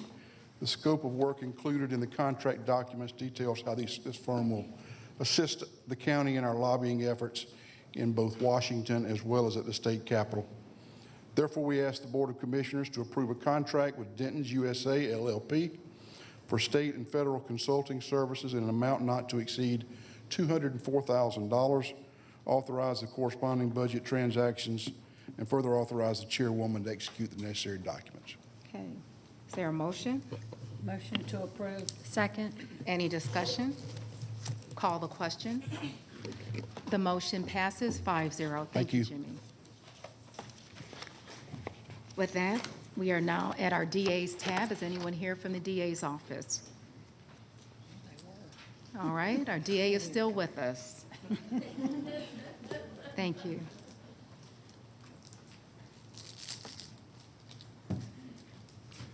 First, I want to thank the board on passing the resolution. It's important to all of us that we do feel included in our community and that we do have a safe place to live and stay. We're here today to ask for the approval of contract with the Department of Human Services in the Cobb Judicial Circuit to provide child support services to the citizens of Cobb County.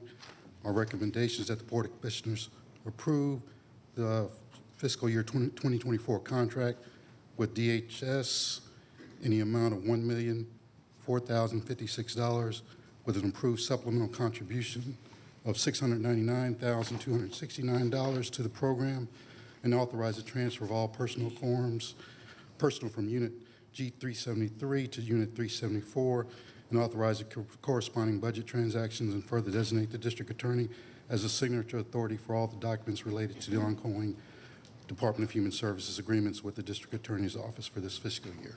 Is there a motion? So moved. Second. All right, any discussion? Call the question. The motion passes 5-0. Thank you, D.A. Brody. Thank you. We are now at our DOT regular agenda tab.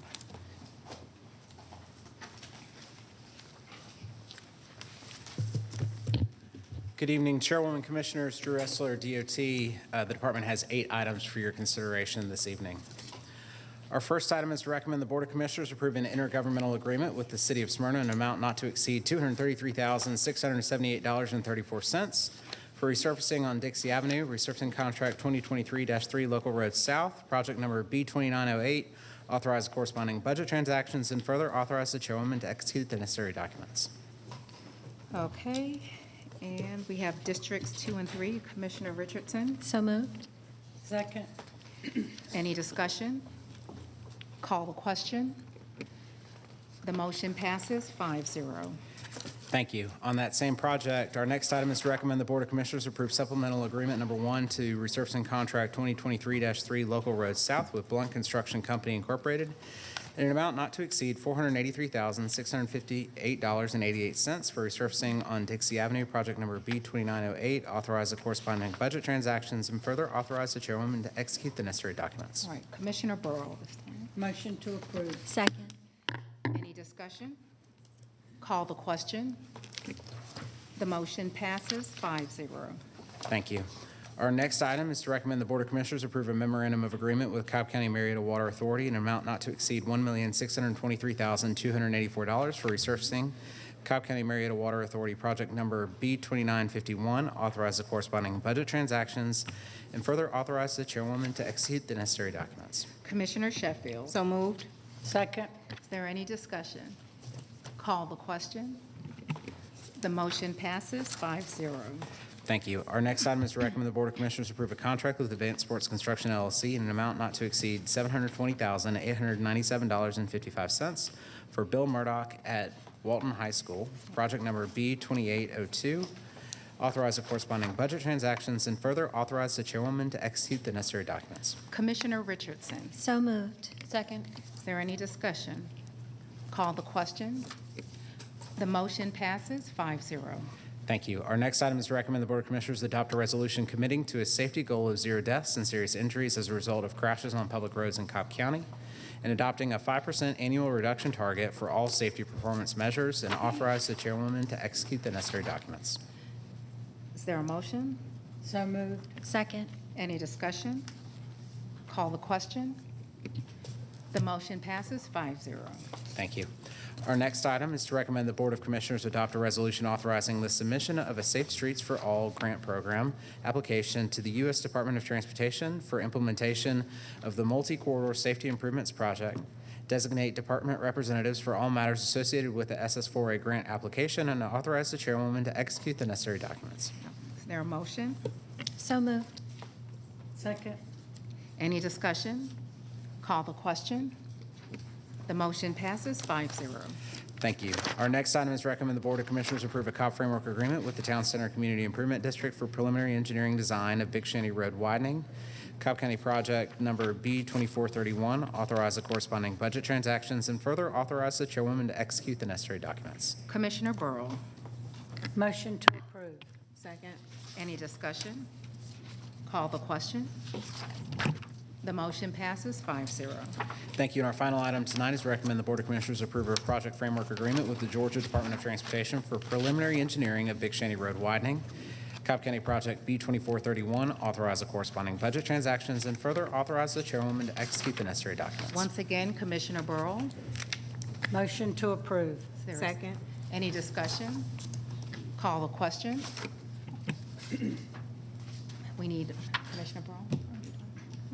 The motion passes 5-0. Thank you. Thank you, Drew. We are now moving on to our Support Services tab.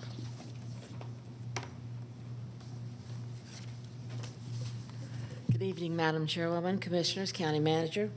My item tonight, number 34, is a joint item with DOT to recommend that property be declared surplus and to authorize an agreement for purchase and sale of 3.789 plus or minus acres located at 4600 Atlanta Road, Smyrna, Georgia. On February 7th, 2022, the Property Advisory Commission agreed to recommend surplusing and marketing the property. Working with McWhorter Realty Partners, the county's contracted commercial real estate broker, the property was marketed without an asking price. Subsequently, a call for highest and best offers was made. After presentations, the best overall offer was selected for further negotiations. The sale of this property would bring additional revenue to the county.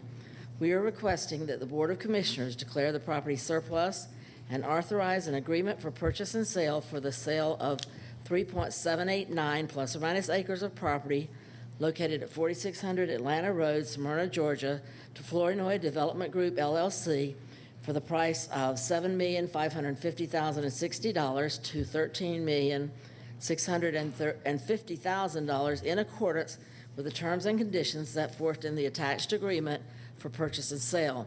We are also requesting the board authorize the corresponding budget transactions and to authorize the chairwoman to sign the agreement for purchase and sale and any other necessary documents to implement the foregoing purposes. Commissioner Richardson.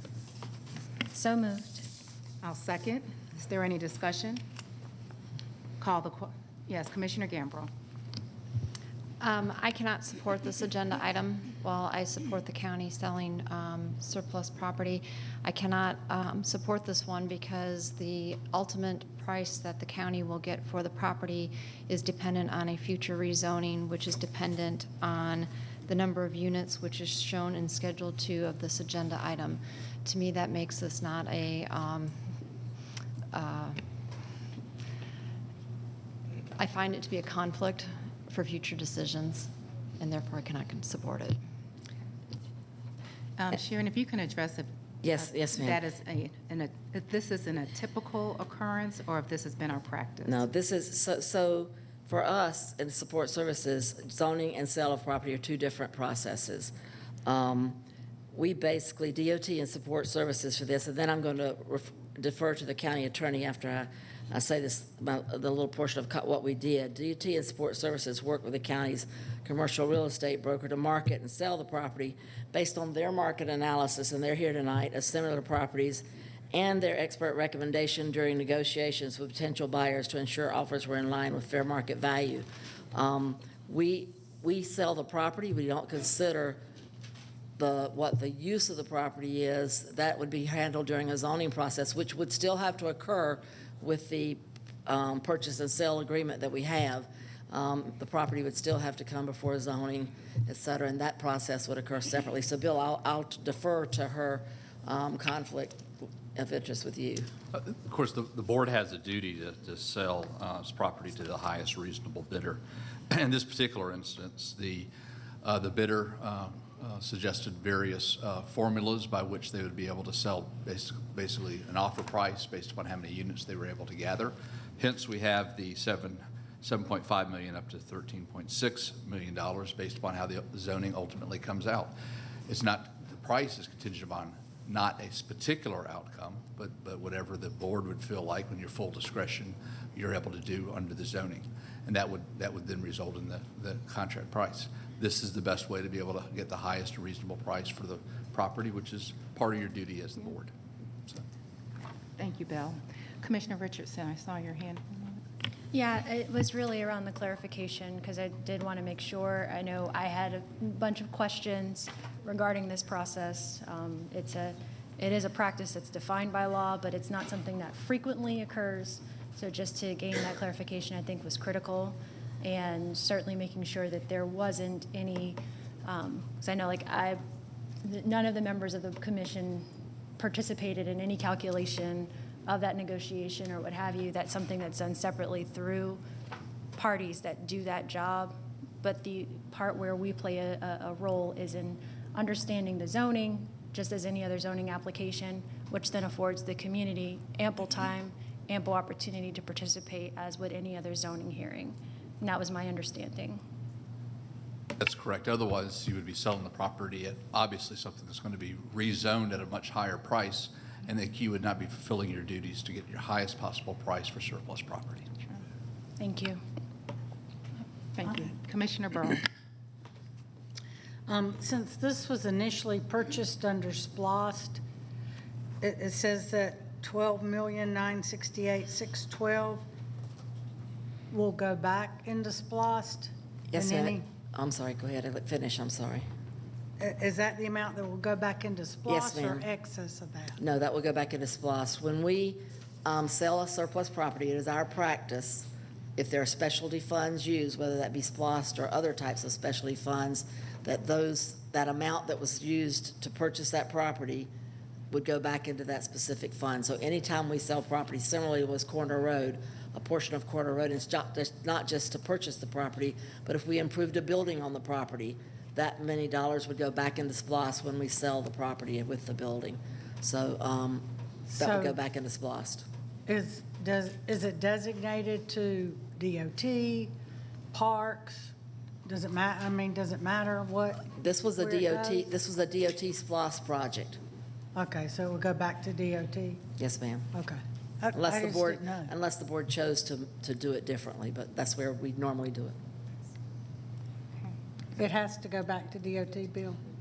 Or anywhere, but as long as this is SPLOST? That has been the practice of the board. I've not heard you try to do anything differently, and we've not researched anything differently. It goes back to where it was actually funded from initially, yes. Okay, thank you.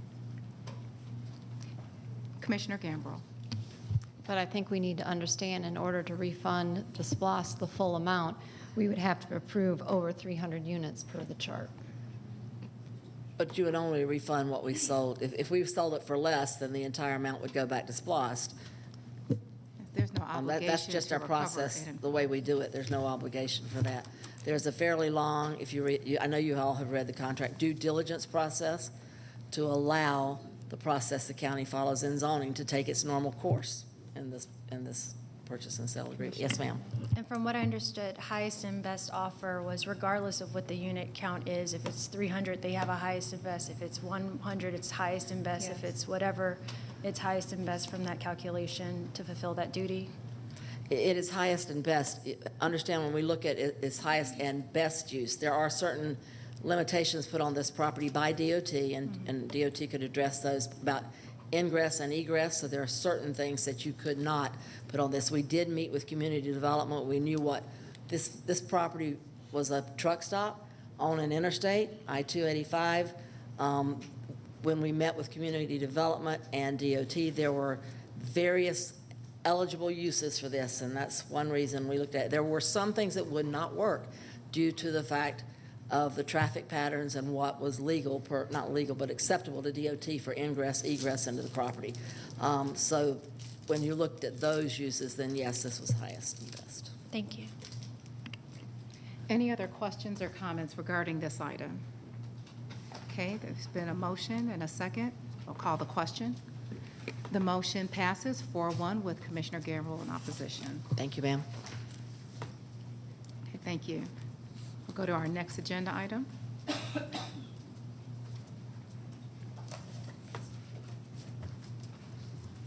Good evening, Chairwoman, Commissioners, and County Manager. Our item this evening is to request the Board of Commissioners approve a sole source contract with InFax Incorporated to upgrade the InFax court docket system and implement a system support agreement for Superior, State, and Magistrate Courts in an amount not to exceed $82,138. 2022 SPLOST Project B0010, authorize the corresponding budget transactions, and further authorize the Chairwoman to execute the necessary documents. Is there a motion? So moved. Second. Any discussion? Call the question. The motion passes 5-0. Thank you. Thank you. And our final staff item for tonight. Started it off and finished it. Yes, I like that. Bookend. Good evening, County. Good evening, Madam Chairwoman, Commissioners, County Manager. Property Management has one item this evening. Property Management would like to request the Board of Commissioners approve a two-part design-build contract with Catamount Constructors, Inc. with the initial phase of the contract valued at $2,440,564, which includes the design costs, project fees, project general conditions for the construction of the public safety firing range located at 2435 East-West Connector, Austell, 2016 SPLOST Program X1050-C, and 2022 SPLOST Program B10500. And also authorize the corresponding budget transactions and further authorize the chairwoman to execute the necessary documents. Thank you. Commissioner Sheffield. So moved. Second. Is there any discussion? Call the question. The motion carries 5-0. Thank you, Travis. Thank you, ma'am. We are now at our second public comment. And the first speaker is Kevin Cutliff.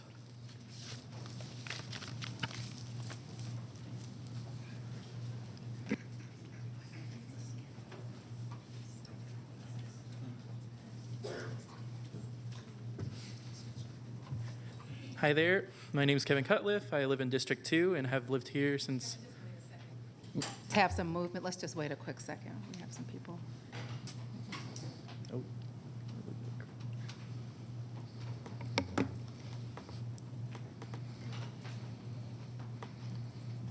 Go ahead, Kevin.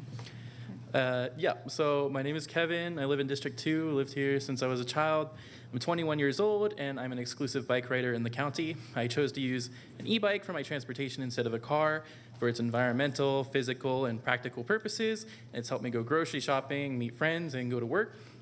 However, due to the way the roads are designed, I often do not feel safe as a rider. I've been yelled at to get on the sidewalk, even though that's illegal, had people throw things at me, and ultimately have been hit once. Many of my friends who are my age express interest in joining me as an e-bike rider, but ultimately are scared of the dangers that I've experienced firsthand.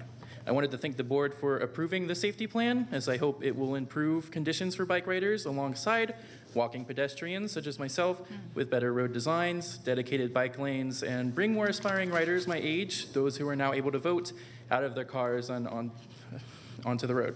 Thank you so much. Thank you. Okay. The next speaker is Matt Stegall.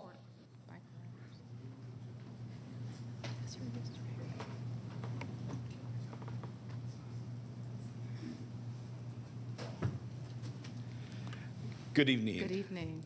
My name is Matt Stegall. I am a member of the Trans Advisory Board. I have two things I want to talk about tonight.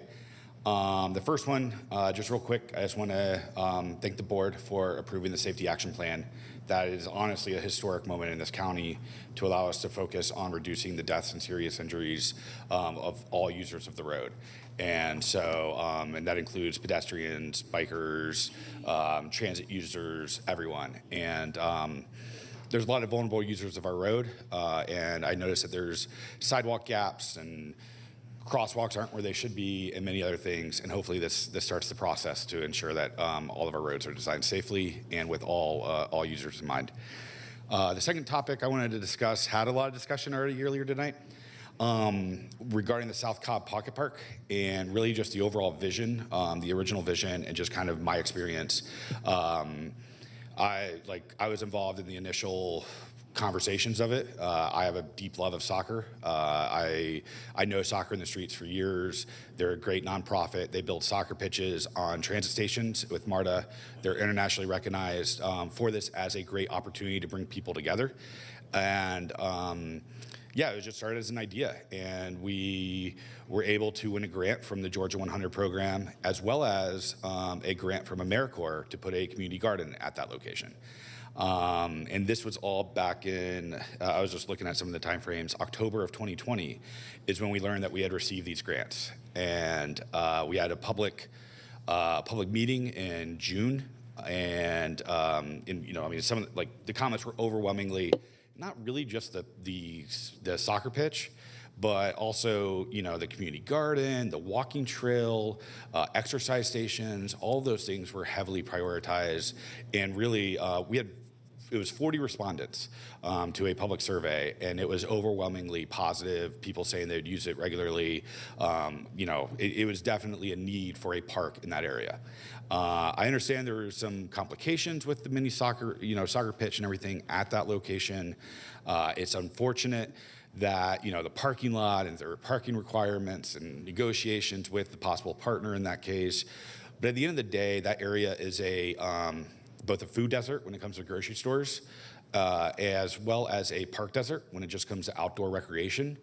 And there needs to be something there. I'm a big soccer fan. I would love for the original vision to come to fruition there. And yeah, I would say I was informed of the changes over a year ago, and my exact response when I was informed of the changes was, and I will actually read it real fast, sorry.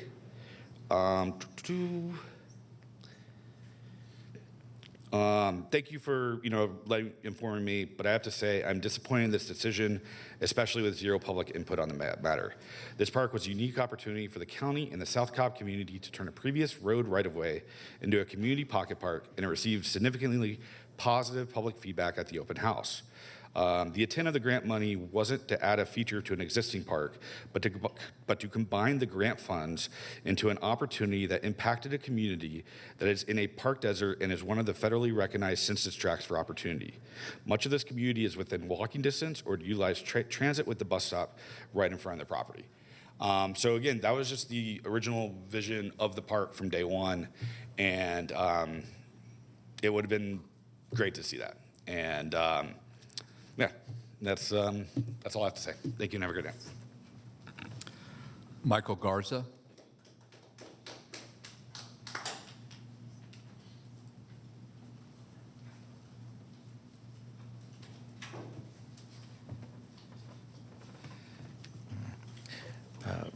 My name is Michael Garza. I'm in District 3.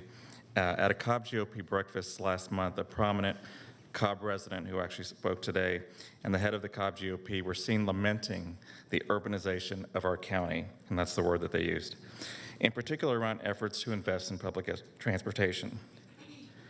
The resident talked about living in the suburbs to be around his own kind, while Ms. Grubbs speaks to how Cobb was built smartly with the idea of keeping us as a suburban county. What they are talking about is not smart planning, it is redlining, a practice the FHA used for decades to legally prohibit black families from buying homes in counties like Cobb. It wasn't that those families couldn't afford the homes. Mortgages were expressly prohibited to them in certain areas. It's a major reason why we have a huge wealth gap between white and black families in this country. And this didn't happen hundreds of years ago. Many of those in this room, some who left, were alive when this was still going on. I bring this up because it is just one example of how systemic racism affects people to this day, and that the framework of critical race theory allows us to examine these disparities and explore solutions to end them. But I understand that CRT might be too complex for some here, so I'm going to present an analogy for a common issue that comes before the commission. Let's say the community comes before this body and requests that the county study ways to improve a particularly dangerous stretch of winding road. People who live there come out and talk about the large number of fatalities as a result of that road. Rather than let the board study and weigh the impact, a group of people in another community come out against the study. They say that those in the other neighborhood should figure it out themselves because ultimately their safety is their personal responsibility. But the residents counter that yes, while they do what they can to take great care in riding their bikes down the road or crossing the street, the lack of speed limit signs or stoplights still make the stretch of road more dangerous than it should be. The people in the other group raise their voices again and say that if the county helps that community get safer roads, the county is discriminating against them. Why won't the county do a study in their neighborhood? But the residents point out that the roads where that group live are in perfect grids with bike lanes and speed humps around a beautiful green space in the center. All they're asking for is to make their neighborhood safer. And yet again, the people in the other group are not satisfied. They point out the words of a great civil engineer who dreamed of a future in which roads and modes of transportation are so well thought out that there would be no need for speed limits or stop signs. And the residents say, well, that is all well and good for the future, but this dangerous stretch of road exists now. And they also point out that the civil engineer was killed on this very stretch of road while himself trying to get the county to fix the problem. Now, before those people who come here to rail against DEI think I'm picking on them, I'm not. All of us are private citizens, and we ultimately have little power in the decisions made in this county. But the viewpoints that are presented here do mirror those of decision makers. We have all seen that our county will soon become the first district in Georgia to terminate an educator under the 3 new laws passed to censor teachers in the classroom. Her only crime was to read a book and create a lesson plan around the book's message of acceptance of oneself and others, an exercise in which students discussed the importance of recognizing and accepting people as individuals and then allowed them to self-reflect on how they might be perceived as different from their peers. Her firing will not just have a detrimental effect on the wonderful teachers who do the work of making their classrooms inclusive for all, but we have to recognize the harm to students themselves. Think about the toll on the mental health of students already due to a variety of factors, and then add to that the psychological scars of racism and bigotry. And now it is compounded by the feeling of being invalidated and undervalued by school administrators. We also have commissioners here who feel that their side in these discussions is not being heard, while they also choose not to participate in the discussions. Rather than proposing alternative solutions to promote equity in the county, they refuse to acknowledge that it is even an issue. In doing so, they have made clear that their side is acceptance of the way things are now. But that is something that we do not accept, and I commend the majority in this body who have provided us with a vision of a better future, and I support your efforts to enact policies that promote a sense of belonging to all of those that live in the county. Thank you. Tyler Bigler.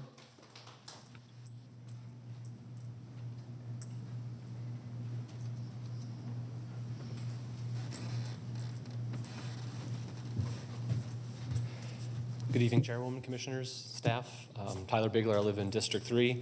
I just read this book in the last week, and it has kind of blown my mind. There's some concepts in here that I've been familiar with for a long time.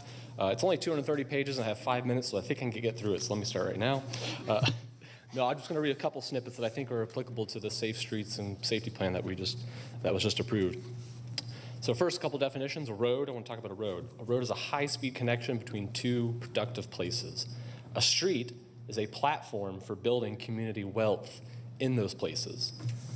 Now, we've all heard road and streets. We might use them interchangeably, but I think those 2 definitions and making them separate and different gives them a better purpose and defines their value. Now we get to the Strode.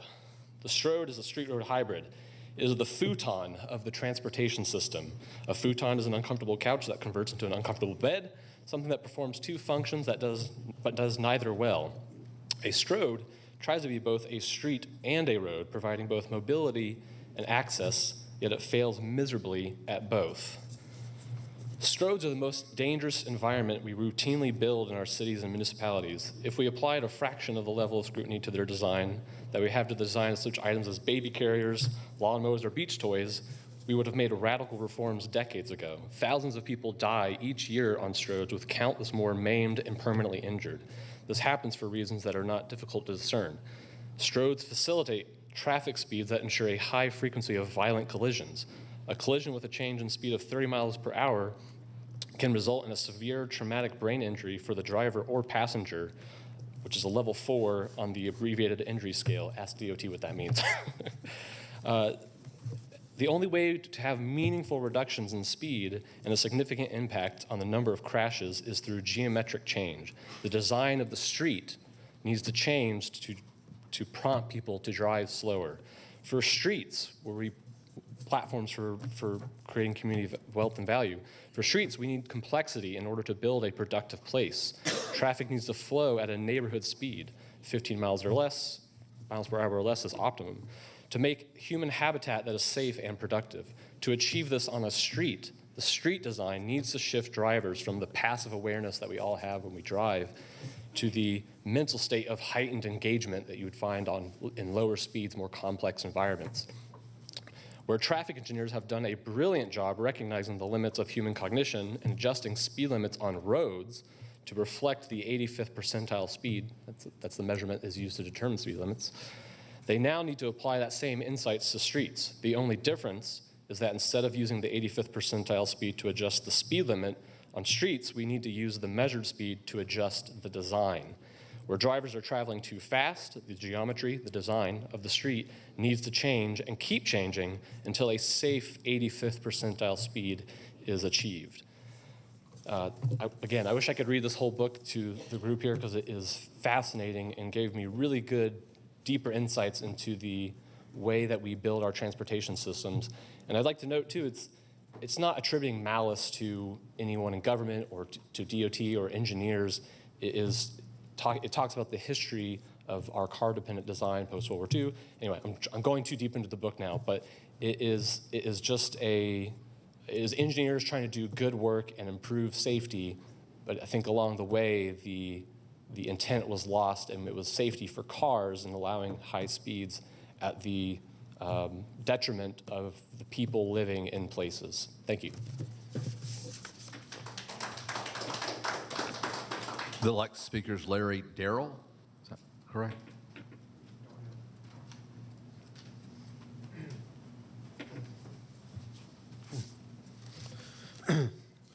Madam Chair, my name is Larry Darnell. I live at 375 Hotchkiss Lane, Marietta, Georgia.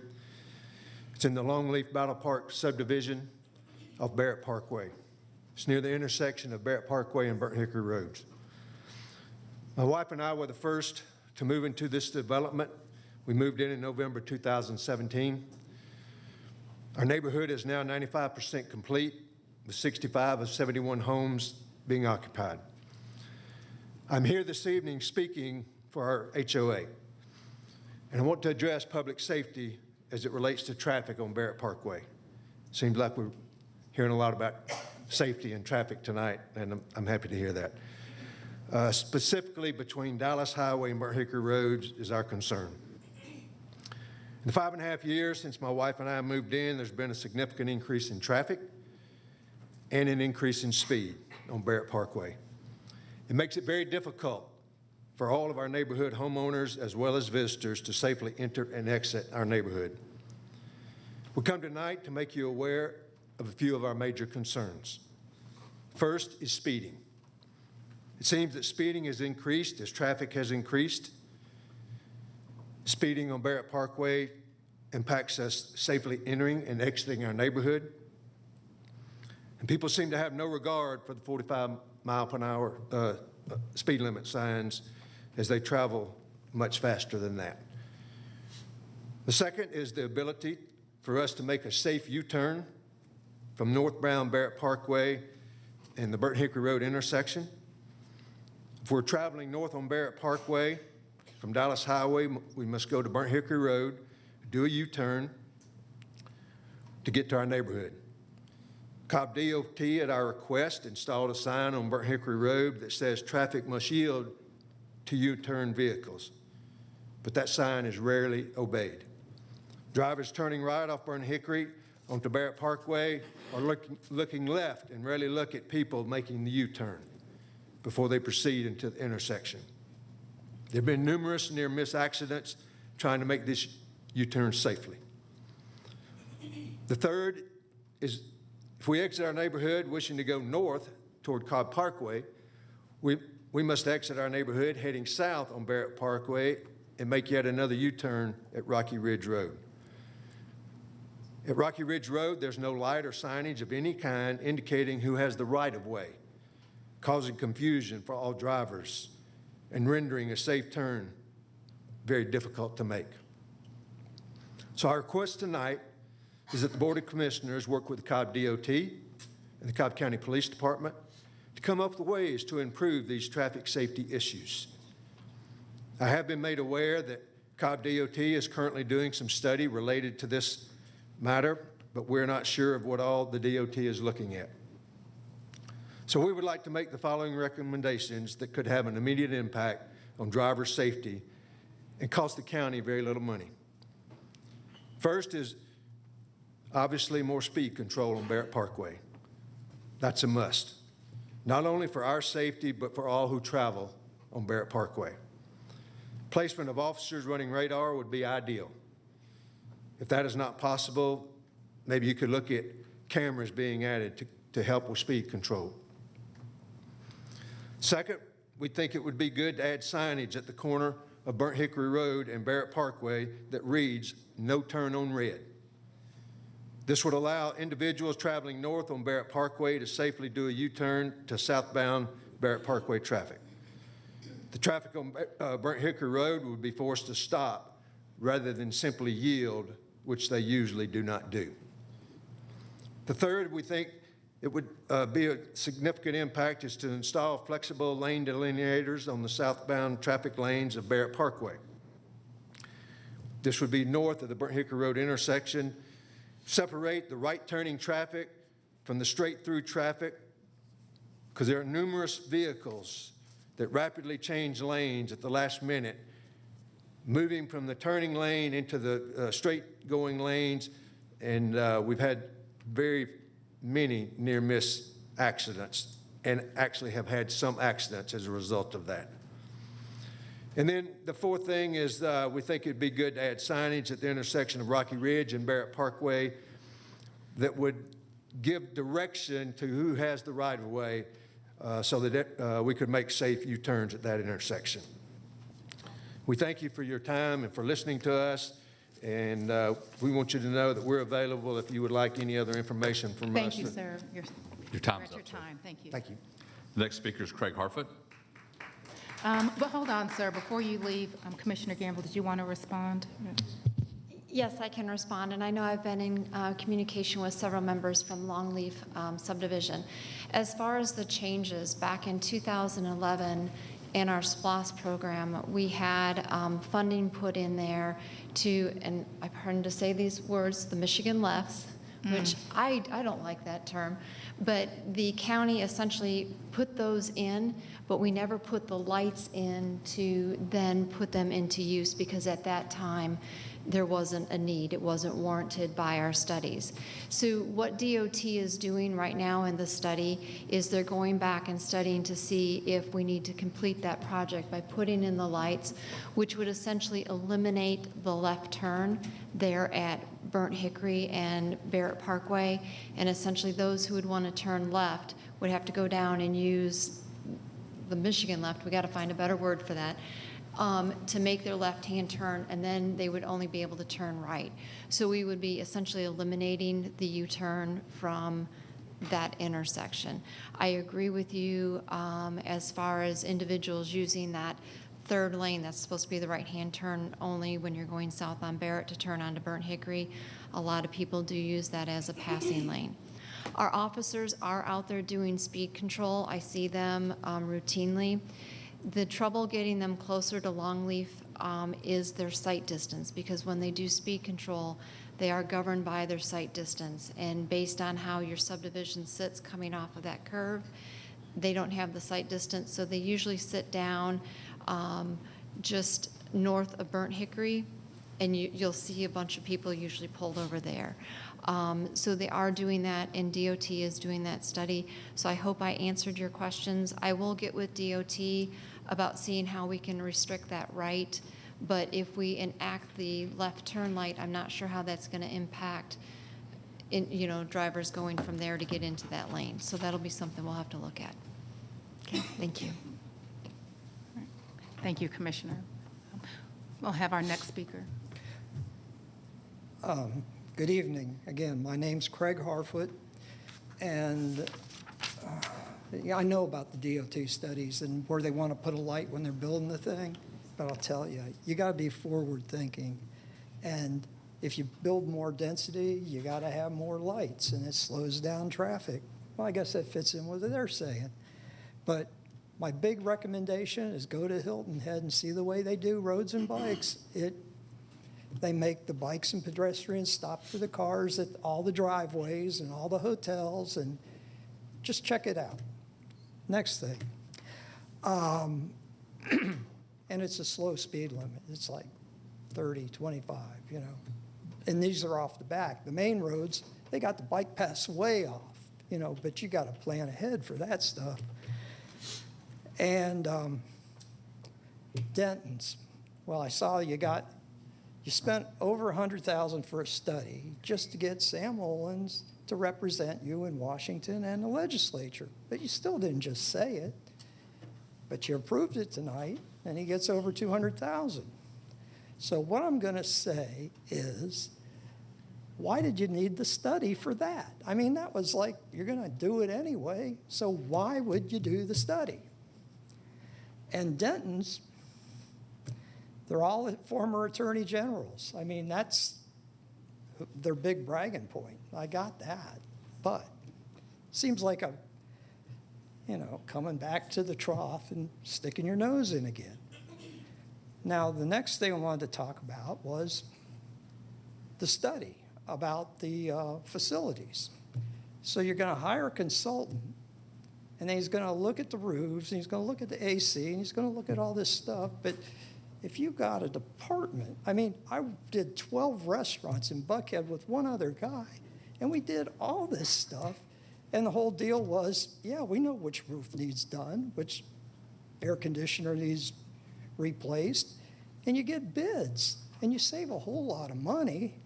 And I don't understand why you need I mean, you got a big department, and you got more staff than we ever had, and small business people don't have that kind of money, you know, and this is where you can save money. And as far as the item about the getting the AAA thing, and you got to have so much in reserves, well, I told you, the economy is not going to let you do what you want. It's going to go, they're talking global recession next year. I mean, all this stuff that's going on in the world, and I've sent you all the stuff I'm reading. I don't pull it out of thin air. And these are all major publications I'm getting my information from. And I hope you have time to at least look at the headlines, you know, because it tells a story. And, I don't come up here because I think, I can merrily go along my way. But what was said about, like the lady with the baby that, is going to be evicted. Well, I talked to the tax assessor's office, and it was about, did we raise assessments on all the apartments? He goes, yeah. So right there, all the rents are going up. And the whole reason for why we got a surplus is that, COVID, they printed way more money than we printed for any war that we ever had. And it caused the prices to go up. When you print money, you cause inflation. And the only safety valve we had was you being able to say, well, that's a windfall because of cheap money and it's a short-lived thing. Because if you stick with the assessments and everyone's getting hammered on groceries and fuel and this and that, the whole thing will collapse. And so you got to be forward thinking. You got to be wise with your money. I'm just me, but I'm like, what do you call it? I can't even think of the word. I live well below my means. That's, I guess that's Scottish ancestry, but the whole thing is, I've self-funded everything.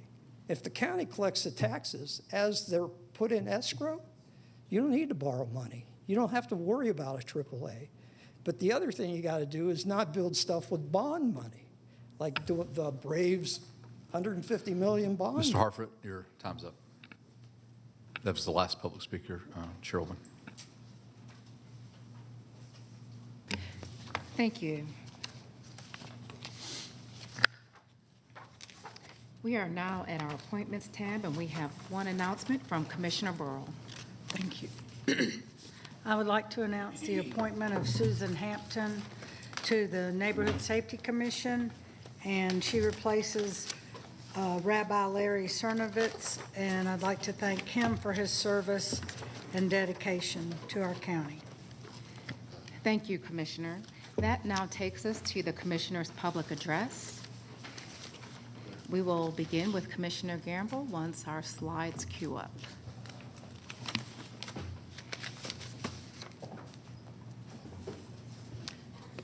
Okay, Ryan, in less than 12 hours, we will have our next annual walk and talk with the commissioner. It will take place tomorrow at 9:30 a.m. at the Allatoona Creek Park. This is a monthly event, and it's designed to promote community engagement and support healthy living.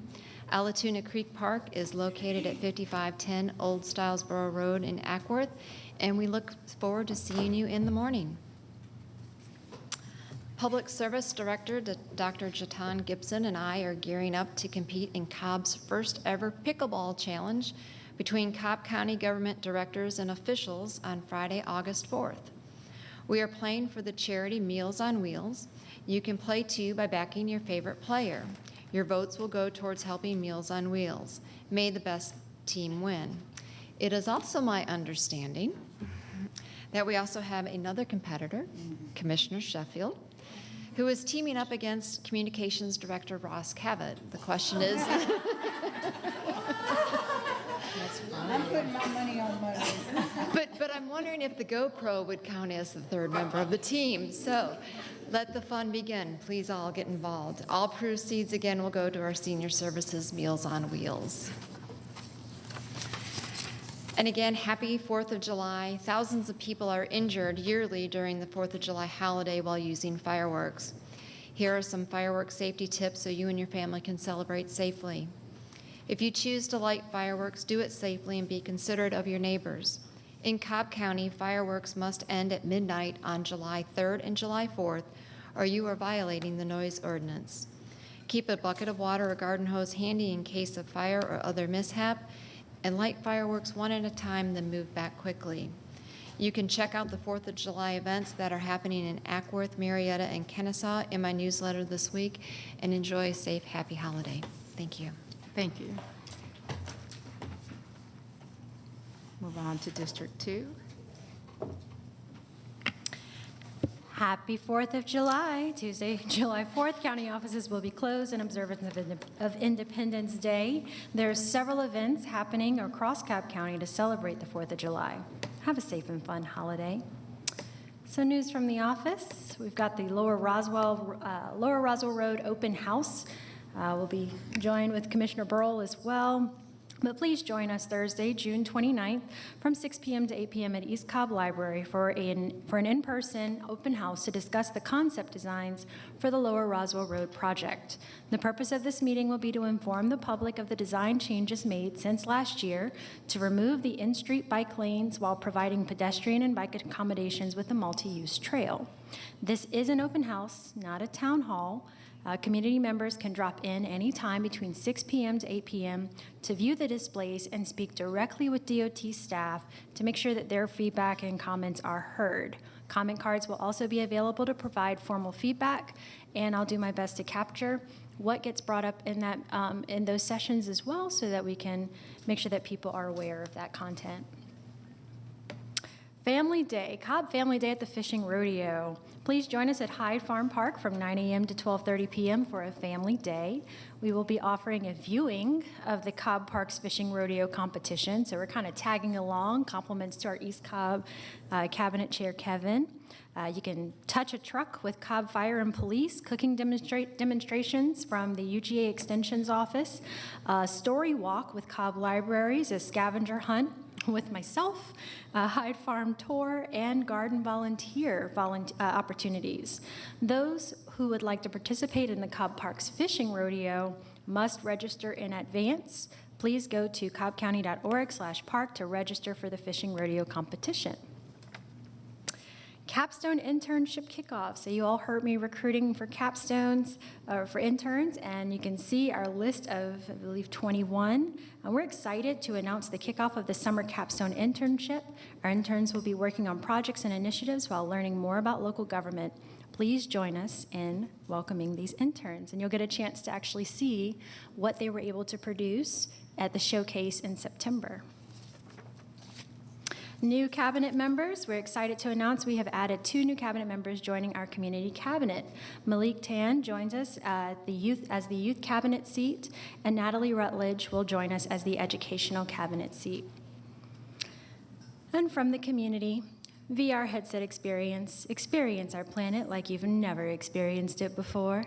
Join us at Vinings Library on Thursday, June 29th from 3 p.m. to 4 p.m. to travel around the world. Learn, discover through VR experiences. Try gaming as never before by immersing yourself in a 3D environment. And that concludes my announcements. Thank you, Commissioner. Thank you. We have a new adoption with our Superior Pets for Patriotic Vets program. This past weekend, for a total of 240 since the start of the program, Mr. Jones here adopted this spunky Chihuahua, and we're grateful to him for supporting our program and also for his 6 years of service to the U.S. Navy. There are lots of great animals looking for their forever home. If you're a veteran, the adoption is free. And we also have specials running throughout June. Dogs 30 pounds and more, and all cats can be adopted for just $30. You can view the available pets and find out more information at cobbcounty.org/pets.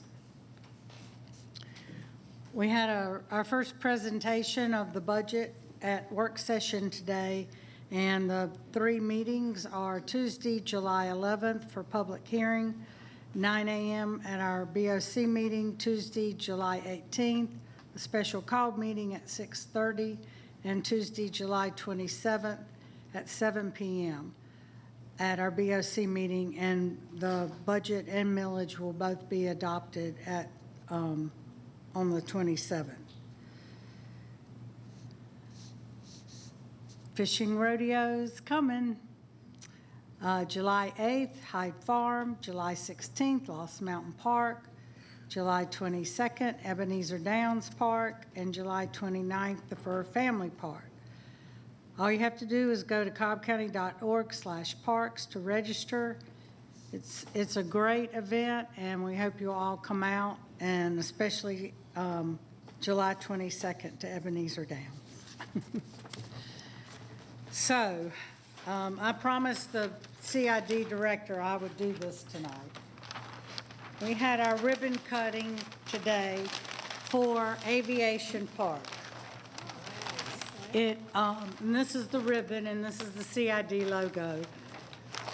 Aviation Park opened in November of 2017 as a collaboration between the Town Center Community Improvement District and Cobb County government to convert nearly 3 acres of underutilized vacant property into a themed environmental for all ages to enjoy. The park features open green space, a STEM playground, an airplane-shaped climbing structure, a pavilion, restrooms, facilities in the shape of a tower. I thought it was in the pictures, but it's not. And it was created in alignment with the Georgia Standards of Excellence. The exhibits are now a free outdoor field trip and homeschooling destination for students to complete with a teacher packet for K-5 students. A huge thank you to Town Center CID, Town Center Alliance, Cobb Parks, and Cobb County Airport for their contributions and partnership. So Michael Brantley was there with me today. Drew was there from DOT, and we had our CID meeting first. And then we all went out to the park. Carl Van Hagel came from the airport, and it was a great completion of the park. So it's all finished. The kiosks tell the history of aviation in Cobb. And the bottom right picture, the 2 ladies on the left and the 2 ladies on the right, their fathers are on one of the panels. They were 30-year employees at Lockheed. So it was really interesting to learn all about this. So thank you, Town Center, CID, and Alliance. This is hot. We had a pickleball tournament sponsored by Northeast Cobb Business Association and with the help of Michael and Parks at Jim Miller Park a couple Fridays ago, and to raise money for the sheriff for a canine. And we're also raising money with a raffle for the Cobb Veterans Memorial, which is a county park as well. So we have, we'll have 2 drawings in July for a $250 gift card to any of the Marietta family restaurants that you can see here below the logos. 2 drawings for $250 gift cards, and the tickets are $10 each or 3 for $25. And you can see me afterwards if you'd like to buy a raffle ticket, and it does support the Cobb Veterans Memorial. On Saturday, June 17th, it was a bittersweet day. We closed Gritter's Library, but we're looking forward to the new and improved Gritters. So we just wanted to show some pictures of a great event. Mountain View is the closest library that patrons will go to during the closure and new building construction. Happy 4th of July. County offices will be closed on Tuesday, July 4th in observance of the Independence Day holiday. And also because Planning Commission is normally the first Tuesday, due to the holiday, Planning Commission the zoning hearing will be held at 9 a.m. on Wednesday, July 5th. So have a safe and happy 4th. Commissioner Sheffield.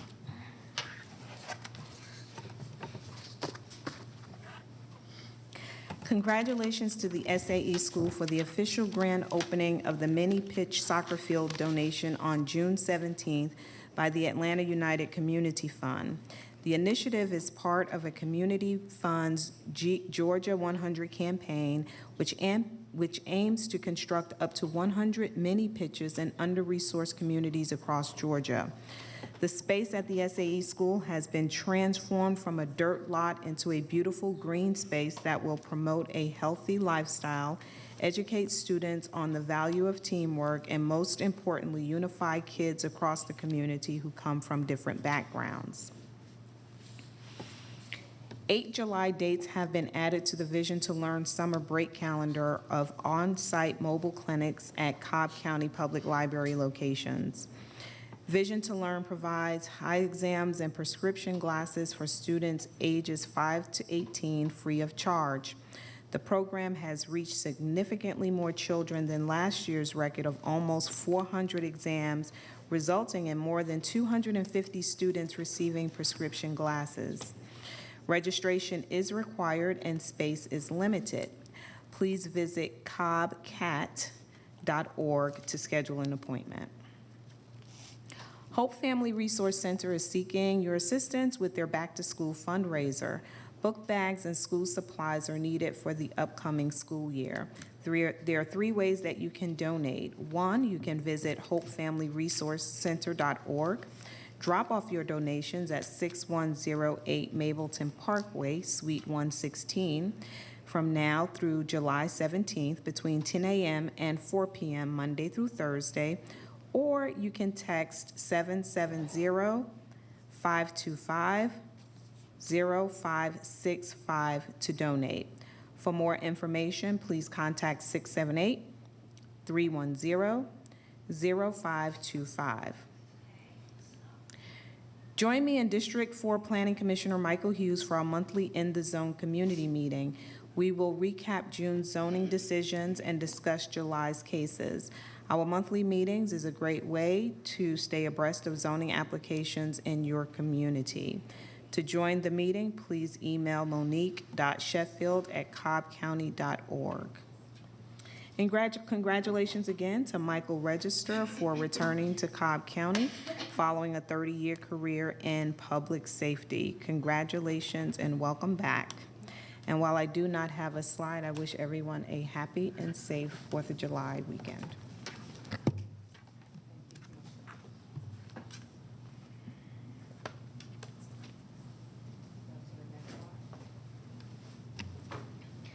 I want to thank the Board of Commissioners for us agreeing on passing our resolution on anti-Semitism within our county. This is the first time, I think, such a resolution has been passed here, but I know we are not the first leaders to feel similarly, and I'm grateful for not just our board members, but those in the community that also denounce the activities that have been occurring in our county. I want to thank everyone who came out for our Juneteenth celebration in Marietta over the weekend. Cobb NAACP does a great job. And we also had our second African American policy discussion that Monday. And I want to express my profound gratitude to all who dedicated their time and energy to serve and educate themselves over that weekend. I'm also fortunate for the numerous community leaders and organizations who are working to guide conversations forward about policy and initiatives aimed at supporting African American residents in our county, who comprise 30% of our population. In recognizing diversity, I'm grateful that we are continuing our annual international festival. About 15% of our residents here in the county are foreign-born, and this is an opportunity for us to recognize their various backgrounds. We are still in need of performers, vendors, and volunteers for the festival. Our festival, again, is a way that we recognize different traditions through food, music, and art. This year's festival will be held on Saturday, August 26th, from 10 a.m. to 6 p.m. at Jim Miller Park Event Center. Please go online to Cobb County's website so you can get a link if you're interested in becoming a vendor today. We will be kicking off our all-in town hall meetings between August and October of this year. This is an opportunity for residents to receive highlights of matters going on in the county and to engage in meaningful dialogue with staff. These meetings are also open to the public to get their perspective as well and hear about their concerns, which gives us opportunity to better serve them and address their pressing needs. There will be more details forthcoming on the dates and locations.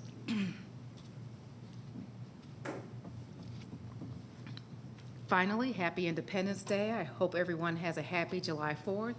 And speaking of happiness, we are all grateful to see the return of our Public Safety Director, Michael Register, to Cobb County. And we look forward to continuing the great work that has already begun in several of our agencies. I mean, all of our agencies have been accredited over the past years, have been receiving statewide and national awards. And yes, big up, I see you back there. And so it takes all of us working together, but it's grateful to have a director to bring us all together through our work. With that, I hope everybody has a good evening, and again, have a great July 4th holiday.